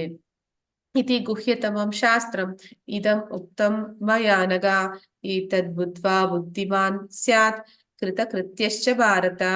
ಅಂದ್ರೆ ಇಲ್ಲಿ ವೇದಗಳ ರಹಸ್ಯ ಭಾಗ ಯಾವುದು ಅಂತಂದ್ರೆ, ವೇದಗಳ ರಹಸ್ಯ ಭಾಗ ಭಗವಂತನನ್ನ ಅರಿತುಕೊಳ್ಳುವಂಥದ್ದು, ಭಗವಂತನನ್ನ ತಿಳ್ಕೊಳ್ಳುವಂಥದ್ದು. ಕೃಷ್ಣ ಅವನು ದೇವೋತ್ತಮ ಪರಮಪುರುಷ ಅಂತ ತಿಳಿಯುವಂಥದ್ದೇ ಆ ವೇದಗಳ ರಹಸ್ಯ ಭಾಗ. ಅದನ್ನ ಯಾರು ತಿಳಿತಾನೆ ಅವನನ್ನ ಭಗವಂತ ಇಲ್ಲಿ ಬುದ್ಧಿವಂತ ಅಂತ ಕರೀತಾ ಇದ್ದಾನೆ. ಅಂತಹ ಬುದ್ಧಿವಂತನಾದವನು ಅವನು ಮಾಡೋ ಪ್ರಯತ್ನಗಳು ಫಲವನ್ನ ಕೊಡುತ್ತೆ. ಅಂದ್ರೆ ಬುದ್ಧಿವಂತರಾದವರು ಯಾರು ಇದ್ದಾರೆ, ನಾವು ನಿನ್ನೆ ನೋಡಿದ್ವಿ ಚೈತನ್ಯ ಮಹಾಪ್ರಭುಗಳ ಕಥೆಯಲ್ಲಿ. ಯಾರು ಸುಮೇಧಸಹ ಅಂದ್ರೆ ಅವರು ಚೈತನ್ಯ ಮಹಾಪ್ರಭುಗಳ ಸಂಕೀರ್ತನ ಯಜ್ಞದಲ್ಲಿ ಪಾಲ್ಗೊಳ್ಳುತ್ತಾರೆ. ಅವರನ್ನ ಸುಮೇಧಸಹ ಅಂದ್ರೆ ಬುದ್ಧಿವಂತರು ಅಂತ ಕರೀತಾರೆ. ಅಂತಹ ಬುದ್ಧಿವಂತರು ಭಗವಂತನ ಸ್ಮರಣೆ ಮಾಡ್ತಾರೆ, ಭಗವಂತನಿಗೆ ಶರಣ ಆಗ್ತಾರೆ, ಭಗವಂತನ ಭಕ್ತಿ ಪೂರ್ವಕ ಸೇವೆಯಲ್ಲಿ ತೊಡಗುತ್ತಾರೆ. ಅಂತಹ ಭಕ್ತರು ಯಾರಿದ್ದಾರೆ ಅವ್ರು ಮಾಡುವಂತಹ ಎಲ್ಲ ಪ್ರಯತ್ನಗಳು ಅದು ಫಲಕಾರಿಯಾಗುತ್ತೆ ಅಂತ ಹೇಳಿ ಭಗವಂತ ತಿಳಿಸ್ತಾ ಇದ್ದಾನೆ. ಇಲ್ಲಿಗೆ ಇವತ್ತಿನ ಅಧ್ಯಾಯ ಮುಗಿದಿದೆ. ಹರೇ ಕೃಷ್ಣ. ಯಾರಿಗಾದ್ರೂ ಏನಾದ್ರೂ ಪ್ರಶ್ನೆಗಳಿದ್ದಲ್ಲಿ ಕೇಳ್ಬೋದು. ವಾಂಛಾ ಕಲ್ಪತರುಶ್ಚ ಕೃಪಾ ಸಿಂಧುಭ್ಯ ಏವ ಚ ಪತಿತನಾಂ ಪಾವನೇಭ್ಯೋ ವೈಷ್ಣವೇಭ್ಯೋ ನಮೋ ನಮಃ. ಅನಂತ ಕೋಟಿ ವೈಷ್ಣವೃಂದ ಕಿ ಜೈ. ನಾಮಾಚಾರ್ಯ ಹರಿದಾಸ್ ಠಾಕುರ್ ಕಿ ಜೈ. ಹರೇ ಕೃಷ್ಣ.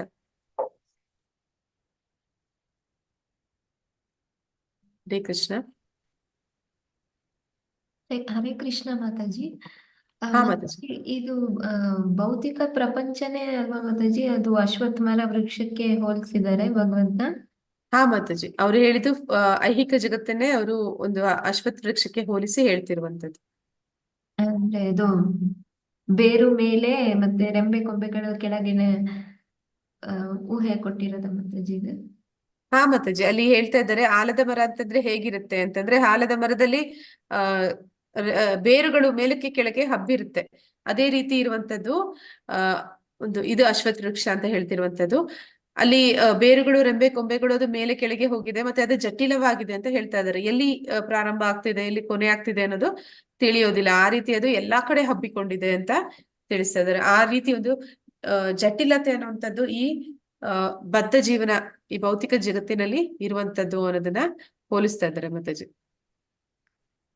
ಮಾತಾಜಿ, ಇದು ಅಧ್ಯಾಯ ಪುರುಷೋತ್ತಮ ಯೋಗ, ಪುರುಷೋತ್ತಮ ಅಂತಾನೆ ಕರೆಯೋ ಕಾರಣ ಮಾತಾಜಿ?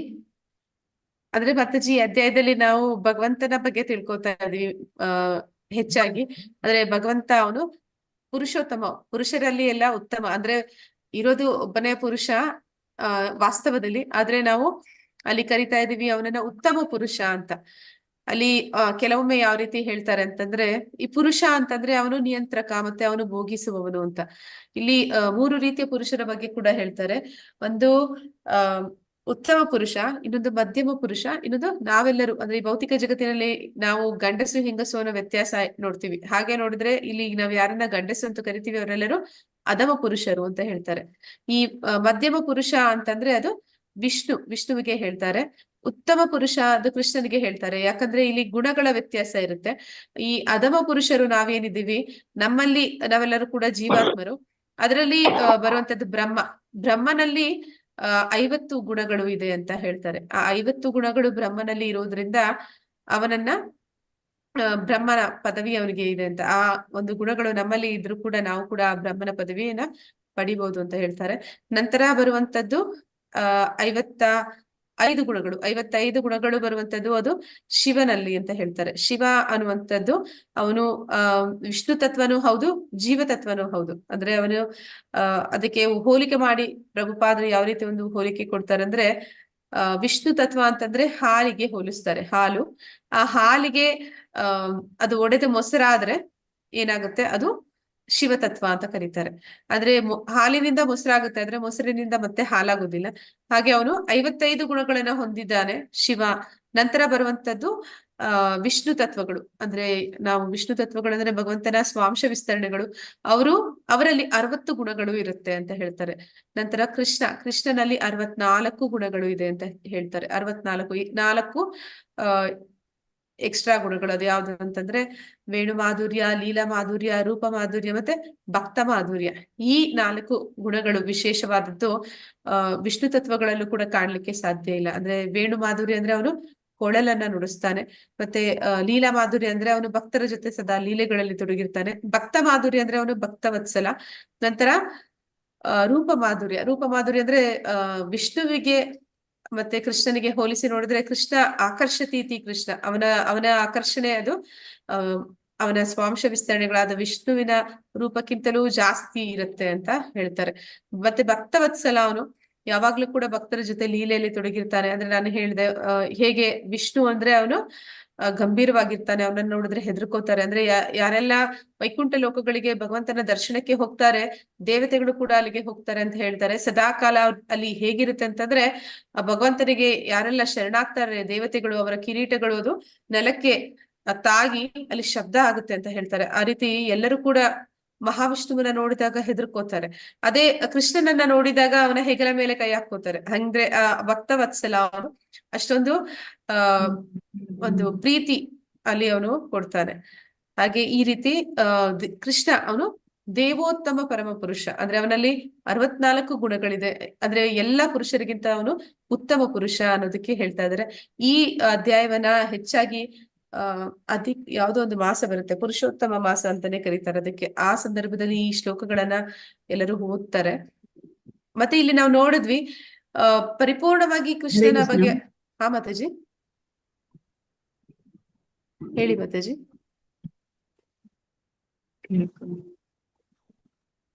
ಹರೇ ಕೃಷ್ಣ. ಅಂದ್ರೆ ಇಲ್ಲಿ ನಾವು ನೋಡಿದ್ವಿ ಪರಿಪೂರ್ಣವಾಗಿ ಕೃಷ್ಣನ ಬಗ್ಗೆನೆ ಇಲ್ಲಿ ಕೊಟ್ಟಿರುವಂತದ್ದು. ಅಂದ್ರೆ ಹೇಗೆ ಕೃಷ್ಣ ನಮಗೋಸ್ಕರ ಈ ಜಗತ್ತನ್ನ ಮಾಡಿದ್ದಾನೆ, ಮತ್ತೆ ಹೇಗೆ ಕೃಷ್ಣ ವೇದಗಳನ್ನ ಕೊಟ್ಟಿದ್ದಾನೆ ನಮಗೋಸ್ಕರ, ಅದನ್ನ ತಿಳ್ಕೊಂಡು ನಾವು ಇಲ್ಲಿಂದ ಹೊರಗಡೆ ಬರ್ಲಿ ಅಂತ. ಮತ್ತೆ ಅವನು ಎಲ್ಲವನ್ನು, ಯಾರು ಜ್ಞಾನದಲ್ಲಿದ್ದಾರೆ, ಯಾರು ಅಜ್ಞಾನದಲ್ಲಿದ್ದಾರೆ, ಎಲ್ಲರಿಗೂ ಅವನು ಗ್ರಹವ್ಯೂಹಗಳನ್ನ ಮಾಡಿದ್ದಾನೆ. ಅಂದ್ರೆ ದಾರದಲ್ಲಿ ಮಣಿಗಳನ್ನ ಪೋಣಿಸಿದ ಹಾಗೆ ಎಲ್ಲ ಬೇಕಾಗಿರುವಂತಹ ಎಲ್ಲಾ ಒಂದು ಜೀವಿಗಳಿಗೆ ಎಲ್ಲ ಲೋಕಗಳನ್ನು ಕೊಟ್ಟಿದ್ದಾನೆ. ಮತ್ತೆ ನಮ್ಗೆ ಸೂರ್ಯ ಚಂದ್ರರನ್ನ ಕೊಟ್ಟಿದ್ದಾನೆ. ಅವರಿಲ್ಲ ಅಂತಂದ್ರೆ ನಾವು ಬದುಕಕ್ಕಾಗೋದಿಲ್ಲ. ನಂತರ ಅವನು ಪರಮಾತ್ಮ ನಮಗೆ ಆಹಾರಗಳನ್ನು ಕೂಡ ಒದಗಿಸ್ತಾನೆ. ನಾವು ಆಹಾರವನ್ನ ತಿಂದ ಮೇಲೆ ಅದನ್ನ ಜೀರ್ಣ ಮಾಡೋದಕ್ಕೂ ಅವನೇ ಬೇಕಾಗುತ್ತೆ. ನಂತರ ಹಾಗೆ ಭಗವಂತ ಜ್ಞಾನವನ್ನ ಕೊಡ್ತಾನೆ. ಹೇಗೆ ಈ ಭೌತಿಕ ಜಗತ್ತಿನಿಂದ ನಾವು ಬಿಡುಗಡೆನ ಹೊಂದಬಹುದು, ಮತ್ತೆ ಹೇಗೆ ನಾವು ಈ ಭೌತಿಕ ಜಗತ್ತಿನಲ್ಲಿ ಬಂಧನದಲ್ಲಿದ್ದೀವಿ ತ್ರಿಗುಣಗಳ ಮೂಲಕ. ಆ ಬಂಧನದಿಂದ ಹೊರಗಡೆ ಬರ್ಬೇಕಂದ್ರೆ ವೈರಾಗ್ಯ ಬರಬೇಕು. ವೈರಾಗ್ಯ ಬಂದ್ಮೇಲೆ ಸಾಲದು, ಭಗವಂತನ ಒಂದು ಧಾಮದ ಜ್ಞಾನ ನಮಗೆ ಗೊತ್ತಿರಬೇಕು. ಅಲ್ಲಿಗೆ ನಾವು ಹೋಗ್ಬೇಕಂದ್ರೆ ಏನ್ ಮಾಡ್ಬೇಕು ಅದೆಲ್ಲ ತಿಳಿದಿರ್ಬೇಕು. ಹೀಗೆಲ್ಲವನ್ನೂ ಕೂಡ ಭಗವಂತ ತಿಳಿಸ್ಕೊಡ್ತಾನೆ. ಆದ ಕಾರಣ ಇಲ್ಲಿ ಅವನನ್ನ ದೇವೋತ್ತಮ ಪರಮ ಪುರುಷ ಅಂತ ಕರಿತಾ ಇದೀವಿ. ಮಾತಾಜಿ ಅಂದ್ರೆ ಈ ಅಧ್ಯಾಯದಲ್ಲಿ ಪರಿಪೂರ್ಣವಾಗಿ ಅವನ ಬಗ್ಗೆನೆ ನಾವು ತಿಳ್ಕೊತಾ ಇದೀವಿ. ಮಾತಾಜಿ, ಇದು ಕೃಷ್ಣನ್ಗೂ ಮತ್ತೆ ವಿಷ್ಣುವಿಗೂ ಗುಣಗಳಲ್ಲಿ ವ್ಯತ್ಯಾಸ ಇರುತ್ತಾ ಮಾತಾಜಿ? ಇರುತ್ತೆ ಮಾತಾಜಿ, ನಾ ಹೇಳಿದ್ನಲ್ಲ ಮಾತಾಜಿ ಈಗ. ಹಾ. ವಿಷ್ಣು ಅಂತಂದ್ರೆ ಅವನ್ನ ಜಡ್ಜ್ ಅಂತ ಹೇಳ್ತಾರೆ. ಜಡ್ಜ್ ಅವನು ಕೋರ್ಟ್ ನಲ್ಲಿ ಇರುವಾಗ ಹೇಗೆ ಎಲ್ಲರೂ ಅವನಿಗೆ ಗಂಭೀರವಾಗಿ ತಲೆಬಾಗಿ ಅವನು ಹೇಳೋ ಆದೇಶಗಳನ್ನ ಒಪ್ಕೋತಾರೆ, ಅದೇ ಜಡ್ಜ್ ಮನೆಗೆ ಹೋದ್ಮೇಲೆ ಅವನ ಮಕ್ಕಳು ಅಥವಾ ಅವನ ಮೊಮ್ಮಕ್ಕಳು ಅವನ ಮೇಲೆ ಬೆನ್ನ ಮೇಲೆ ಹೇರಿ ಆನೆ ಅಂಬಾರಿ ಮಾಡ್ತಾರೆ ಅಂತಾರೆ. ಹಾಗೆ ಕೃಷ್ಣ ಕೃಷ್ಣ ಅಂತಂದ್ರೆ ಅವನು ಆ ವಿಷ್ಣು ಮನೆಯಲ್ಲಿ ಇರುವಂತಹ ಸಮಯದಲ್ಲಿ ಇರ್ತಾನಲ್ಲ ಹಾಗೆ. ಆದ್ರೆ ಕೃಷ್ಣ ಅವನು ಸಲಿಗೆಯನ್ನ ಕೊಡ್ತಾನೆ, ಅವನ ಭಕ್ತರ ಜೊತೆ ಅವನಿಗೆ ಸಲಿಗೆ ಅನ್ನೋದಿರುತ್ತೆ.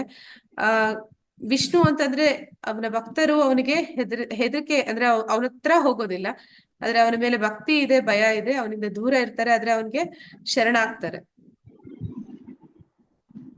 ಧನ್ಯವಾದ ಮಾತಾಜಿ ಹರೇ ಕೃಷ್ಣ 4 ಮಾತಾಜಿ. ತತ್ವ ಉಂಟಲ್ಲ, ಹರೇ ಕೃಷ್ಣ.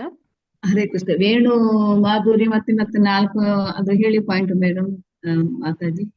ವೇಣು ಮಾಧುರ್ಯ ಅಂದ್ರೆ ಅವನು ಕೊಳಲನ್ನ ಊದ್ತಾನೆ, ಮತ್ತೆ ಅವನು ರೂಪ ಮಾಧುರ್ಯ ಅಂದ್ರೆ ಆ ವಿಷ್ಣುಗಿಂತ ತುಂಬಾ ಸುಂದರವಾಗಿ ಆಕರ್ಷಣೆ ಇರುವಂತದ್ದು ಕೃಷ್ಣನಲ್ಲಿ.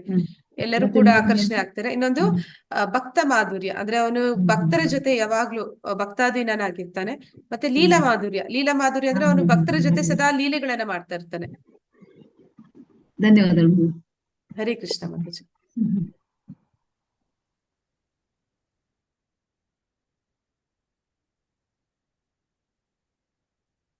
ಧನ್ಯವಾದ ಮಾತಾಜಿ. ಹರೇ ಕೃಷ್ಣ, ತುಂಬಾ ಚೆನ್ನಾಗಿ ಹೇಳಿದ್ರಿ ಮಾತಾಜಿ. ಧನ್ಯವಾದ. ಹರೇ ಕೃಷ್ಣ ಮಾತಾಜಿ. ಧನ್ಯವಾದಗಳು ಮಾತಾಜಿ. ಕ್ವಿಜ್ ಇದೆ, ಅಟೆಂಡೆನ್ಸ್ ಹಾಕಕ್ ಹೇಳಿ ಮಾತಾಜಿ. ಮತ್ತೆ ಕ್ವಿಜ್ ಅಟೆಂಡ್ ಮಾಡ್ಬೇಕು. ಹಾ, ಕ್ವಿಜ್ ಲಿಂಕ್ ಆಗಾಗ ಆಗ್ತಾ ಇದಾರೆ ಗ್ರೂಪ್ ಅಲ್ಲಿ, ಅದು ನೋಡ್ಕೊಂಡು ನೀವು ಒಂದ್ ಸ್ವಲ್ಪ ಕ್ವಿಜ್ಗೆ ಹೇಗ್ ಮಾಡೋದು ಮಾತಾಜಿ ಅದು ತೋರಿಸಿದಾರಲ್ಲ ವಿಡಿಯೋದಲ್ಲಿ, ಯಾವ ರೀತಿ ಅವರು ಲಿಂಕ್ ಗೆ ಜಾಯ್ನ್ ಅವ್ರು ರಿಜಿಸ್ಟರ್ ಮಾಡ್ಕೊಂಡಾಗ ಅವ್ರಿಗೆ ಗೊತ್ತಾಗುತ್ತೆ ಮಾತಾಜಿ. ಹಾ, ಅಲ್ಲಿ ಒಂದು ರಿಜಿಸ್ಟರ್ ಮಾಡ್ಕೊಳ್ಳೋದಕ್ಕೆ ಲಿಂಕ್ ಎಲ್ಲ ಕೊಟ್ಟಿರ್ತಾರೆ, ಅಲ್ಲಿ ರಿಜಿಸ್ಟರ್ ಮಾಡ್ಕೊಳ್ಳಿ. ಮತ್ತೆ ಪ್ರತಿದಿನ ಕ್ವಿಜ್ ಅಟೆಂಡ್ ಮಾಡಿದ್ರೆ ಈಸಿ ಆಗುತ್ತೆ. ಈಗ್ಲೂ ಕೂಡ ಏನು ಕಷ್ಟ ಇಲ್ಲ, ನೀವು ಯಾವಾಗ ಬೇಕಾದ್ರೂ ಮಾಡ್ಬೋದು. ಎಲ್ಲಾ ಕ್ವೆಶನ್ಸ್ ತುಂಬಾ ತೀರಾ ಸುಲಭ ಇರುತ್ತೆ. ಮತ್ತೆ ಒಂದ್ಸತಿ ಅಲ್ಲ, ನಿಮ್ಗೆ ಸಮಾಧಾನ ಕೊಡುವಂತ ಒಂದು ಮಾರ್ಕ್ಸ್ ಸಿಕ್ಕೋವರೆಗೂ ನೀವು ಮತ್ತೆ ರಿಪೀಟ್ ಮಾಡ್ಬೋದು. ಮತ್ತೆ ಎಲ್ಲ 18 ಅಧ್ಯಾಯಗಳನ್ನು ಕೂಡ ನೀವು ಕ್ವಿಜ್ ನಲ್ಲಿ ಆನ್ಸರ್ ಮಾಡಿ, ಆಗ ನಿಮ್ಗೆ ಸರ್ಟಿಫಿಕೇಟ್ ಜನರೇಟ್ ಆಗುತ್ತೆ, ಲೆವೆಲ್ 1 ಕಂಪ್ಲೀಟ್ ಮಾಡಿದ್ದೀರಾ ಅಂತ. ಹರೇ ಕೃಷ್ಣ. ಹರೇ ಕೃಷ್ಣ ಮಾತಾಜಿ, ಇನ್ನೊಂದು ಪ್ರಶ್ನೆ ಇತ್ತು ಮಾತಾಜಿ, ಕೇಳ. ಹಾ ಮಾತಾಜಿ. ಮಾತಾಜಿ, ಅಟೆಂಡ್ ಮಾಡುದು ಇಲ್ಲ. ಹರೇ ಕೃಷ್ಣ ಮಾತಾಜಿ. ಹಾ ಮಾತಾಜಿ. ಮಾತಾಜಿ, ಪ್ರಾರ್ಥನೆಯಲ್ಲಿ ವಿವಿಧ ಹಂತಗಳು ಅಂತ ಹೇಳ್ತಾರಲ್ಲ, ಅದನ್ನ ಹೇಳ್ತೀರಾ ಮಾತಾಜಿ?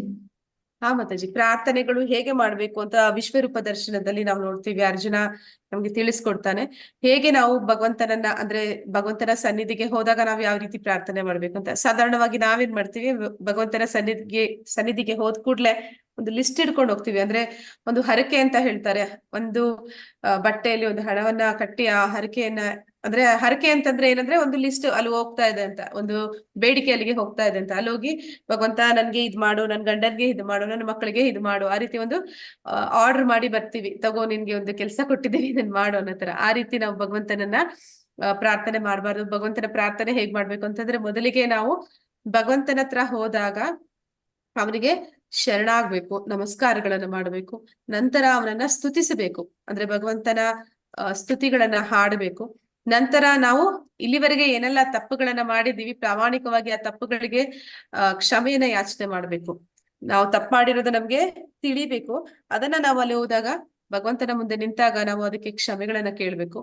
ನಂತರ ನಾವು ಭಗವಂತನಲ್ಲಿ ಆರ್ಡರ್ ಮಾಡುವಂತದ್ದೆಲ್ಲ ವಿನಂತಿಸ್ಕೋಬೇಕು. ಪರಮಾತ್ಮ ಅಂದ್ರೆ ಅವನಲ್ಲೇ ಒಂದು ರಿಕ್ವೆಸ್ಟ್ ಮಾಡ್ಕೋಬೇಕು. ನಮ್ಗೆ ಏನು ಬೇಡಿಕೆಗಳಿದೆ, ಆ ಭೌತಿಕವಾಗಿ ಬೇಡಿಕೆಗಳನ್ನ ಇಟ್ಕೊಂಡೋಗಿ ವಿನಂತಿಸ್ಕೋತೀವಿ ಅಂದ್ರೆ ನಾವು ಇನ್ನ ಮೂಢರಂತಾನೆ ಅರ್ಥ. ಅಂದ್ರೆ ಭಗವಂತನ ಹತ್ರ ಹೋಗಿ ಭಗವಂತನ ಸೇವೆಯನ್ನ, ಭಗವಂತನ ಪ್ರೀತಿಯನ್ನ ಕೇಳ್ಬೇಕು ಹೊರತು ಅದನ್ನ ಬಿಟ್ಟು ನಾವು ಬೇರೆ ಏನಾದ್ರೂ ಕೇಳ್ತಾ ಇದೀವಿ ಅಂದ್ರೆ ನಾವು ಮೂಢರಂತಾನೆ ಅರ್ಥ. ಭಗವಂತನಿಗೆ ಗೊತ್ತು ನಮ್ಗೆ ಯಾವಾಗ ಏನ್ ಕೊಡ್ಬೇಕು ಅಂತ. ನಾವು ಎಷ್ಟೇ ನಮ್ಗೆ ತಿಳಿದಿರಲ್ಲ, ನಮ್ಗೆ ಏನ್ ಬೇಕು ನಮ್ಗೆ ಏನ್ ಬೇಡ ಅನ್ನೋದು ನಮ್ಗೆ ಗೊತ್ತಿರೋದಿಲ್ಲ, ಆದ್ರೆ ಭಗವಂತನಿಗೆ ಗೊತ್ತಿರುತ್ತೆ. ನಾವು ನಮ್ಗೆ ಏನ್ ಬೇಕು ಅನ್ನೋದು ನಮ್ಗೆ ಗೊತ್ತಿಲ್ದಿರ ನಾವು ಹೋಗಿ ತಪ್ಪಾಗಿ ಏನೋ ಕೇಳ್ಕೊತೀವಿ. ಆದ್ರೆ ಅದನ್ನ ಕೃಷ್ಣನ ಹತ್ರನೇ ಕೇಳಕ್ ಹೋಗ್ಬೇಕು. ಯಾಕಂದ್ರೆ ಕೃಷ್ಣನ ಹತ್ರ ಹೋಗಿ ಕೇಳಿದಾಗ ಏನ್ ಮಾಡ್ತಾನೆ ಅಂದ್ರೆ, ಅವನು ನಮ್ಗೆ ಸರಿ ಇಲ್ಲದನ್ನ ನಾವು ಕೇಳಿದ್ರೆ ಅವನು ಯಾವತ್ತೂ ಕೊಡೋದಿಲ್ಲ. ಅವ್ನ ಏನ್ ಮಾಡ್ತಾನೆ ಅಂದ್ರೆ, ನಮ್ಗೆ ಯಾವ್ದು ಸರಿನೋ ಅದನ್ನೇ ಕೊಡ್ತಾನೆ. ಕೆಲವೊಂದ್ಸಲ ಕೆಲವರಿಗೆ ಕಷ್ಟಗಳು ಅದು ಅವ್ರಿಗೆ ಬೇಕಾಗಿರುತ್ತೆ ಅವರ ಜೀವನದಲ್ಲಿ. ಅವರಿಗೆ ಒಂದು ಹೆಚ್ಚಿನ ಭೋಗ ಅವನು ಕೊಡೋದಿಲ್ಲ. ಯಾವಾಗ ಅವನ್ಗೆ ತಿಳಿಯುತ್ತೆ ಇವನ್ನ ಭೋಗ ಜೀವನ ಮಾಡೋದಕ್ಕೆ ಅವನಿಗೆ ಎಲ್ಲ ಸುಖಗಳನ್ನ ಕೊಟ್ರೆ ಅವನು ತಪ್ಪು ದಾರಿ ಹಿಡಿತಾನೆ, ಮತ್ತೆ ಮತ್ ನನ್ನ ಹತ್ರ ಬರೋದಿಲ್ಲ ಅಂತ ಅವ್ನಿಗೆ ಯಾವಾಗ ಗೊತ್ತಾಗುತ್ತೆ ಅಂತವ್ರಿಗೆ ಅವನು ಎಷ್ಟೇ ಕೇಳ್ಕೊಂಡ್ರು ಕೂಡ ಐಶ್ವರ್ಯಗಳನ್ನ ಕೊಡೋದಿಲ್ಲ. ಹಾಗೆ ಭಗವಂತನಿಗೆ ಯಾರಿಗೆ ಯಾವಾಗ ಏನ್ ಕೊಡ್ಬೇಕು ಅನ್ನೋದು ಚೆನ್ನಾಗಿ ತಿಳಿದಿರುತ್ತೆ. ಬುದ್ಧಿವಂತರಾದವರು ಭಗವಂತನ ಹತ್ರ ಹೋದಾಗ ನನಗಿದು ಬೇಕು ಅದು ಬೇಕು ಅಂತ ಕೇಳಕ್ ಹೋಗಲ್ಲ. ಬುದ್ಧಿವಂತರಾದವರು ಭಗವಂತನ ಹತ್ರ ಹೋದಾಗ ನನಗೆ ನಿನ್ನ ಭಕ್ತಿ ಮಾಡೋದಕ್ಕೆ ಅವಕಾಶ ಕೊಡು, ನನಗೆ ನಿನ್ನ ಭಕ್ತಿ ಮಾರ್ಗದಲ್ಲಿ ಬರುವ ಅಡೆತಡೆಗಳನ್ನ ನಿವಾರಿಸು, ನನಗೆ ನಿನ್ನಲ್ಲಿ ಹೆಚ್ಚು ಹೆಚ್ಚು ಭಕ್ತಿ ಬರುವಂತೆ ಮಾಡು, ಮತ್ತೆ ನಿನ್ನ ಭಕ್ತರ ಸಂಘ ಸಿಗುವಂತೆ ಮಾಡು, ಈ ರೀತಿ ಪ್ರಾರ್ಥನೆಗಳನ್ನ ಸಲ್ಲಿಸ್ತಾರೆ ಮಾತಾಜಿ. ಹರೇ ಕೃಷ್ಣ ಮಾತಾಜಿ, ಧನ್ಯವಾದ ಮಾತಾಜಿ, ತುಂಬಾ ಚೆನ್ನಾಗಿ ಹೇಳಿದ್ರಿ. ಹರೇ ಕೃಷ್ಣ ಮಾತಾಜಿ.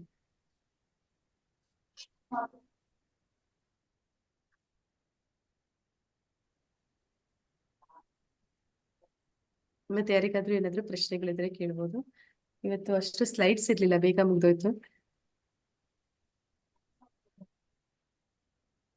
ಮಾತಾಜಿ ಅವತ್ ನೀವ್ ಹೇಳಿ ಅರ್ಧಕ್ಕೆ ನಿಲ್ಲಿಸ್ಬಿಟ್ರಲ್ಲ ಮಾತಾಜಿ, ಅದನ್ನ ಹೇಳಿ ಮಾತಾಜಿ.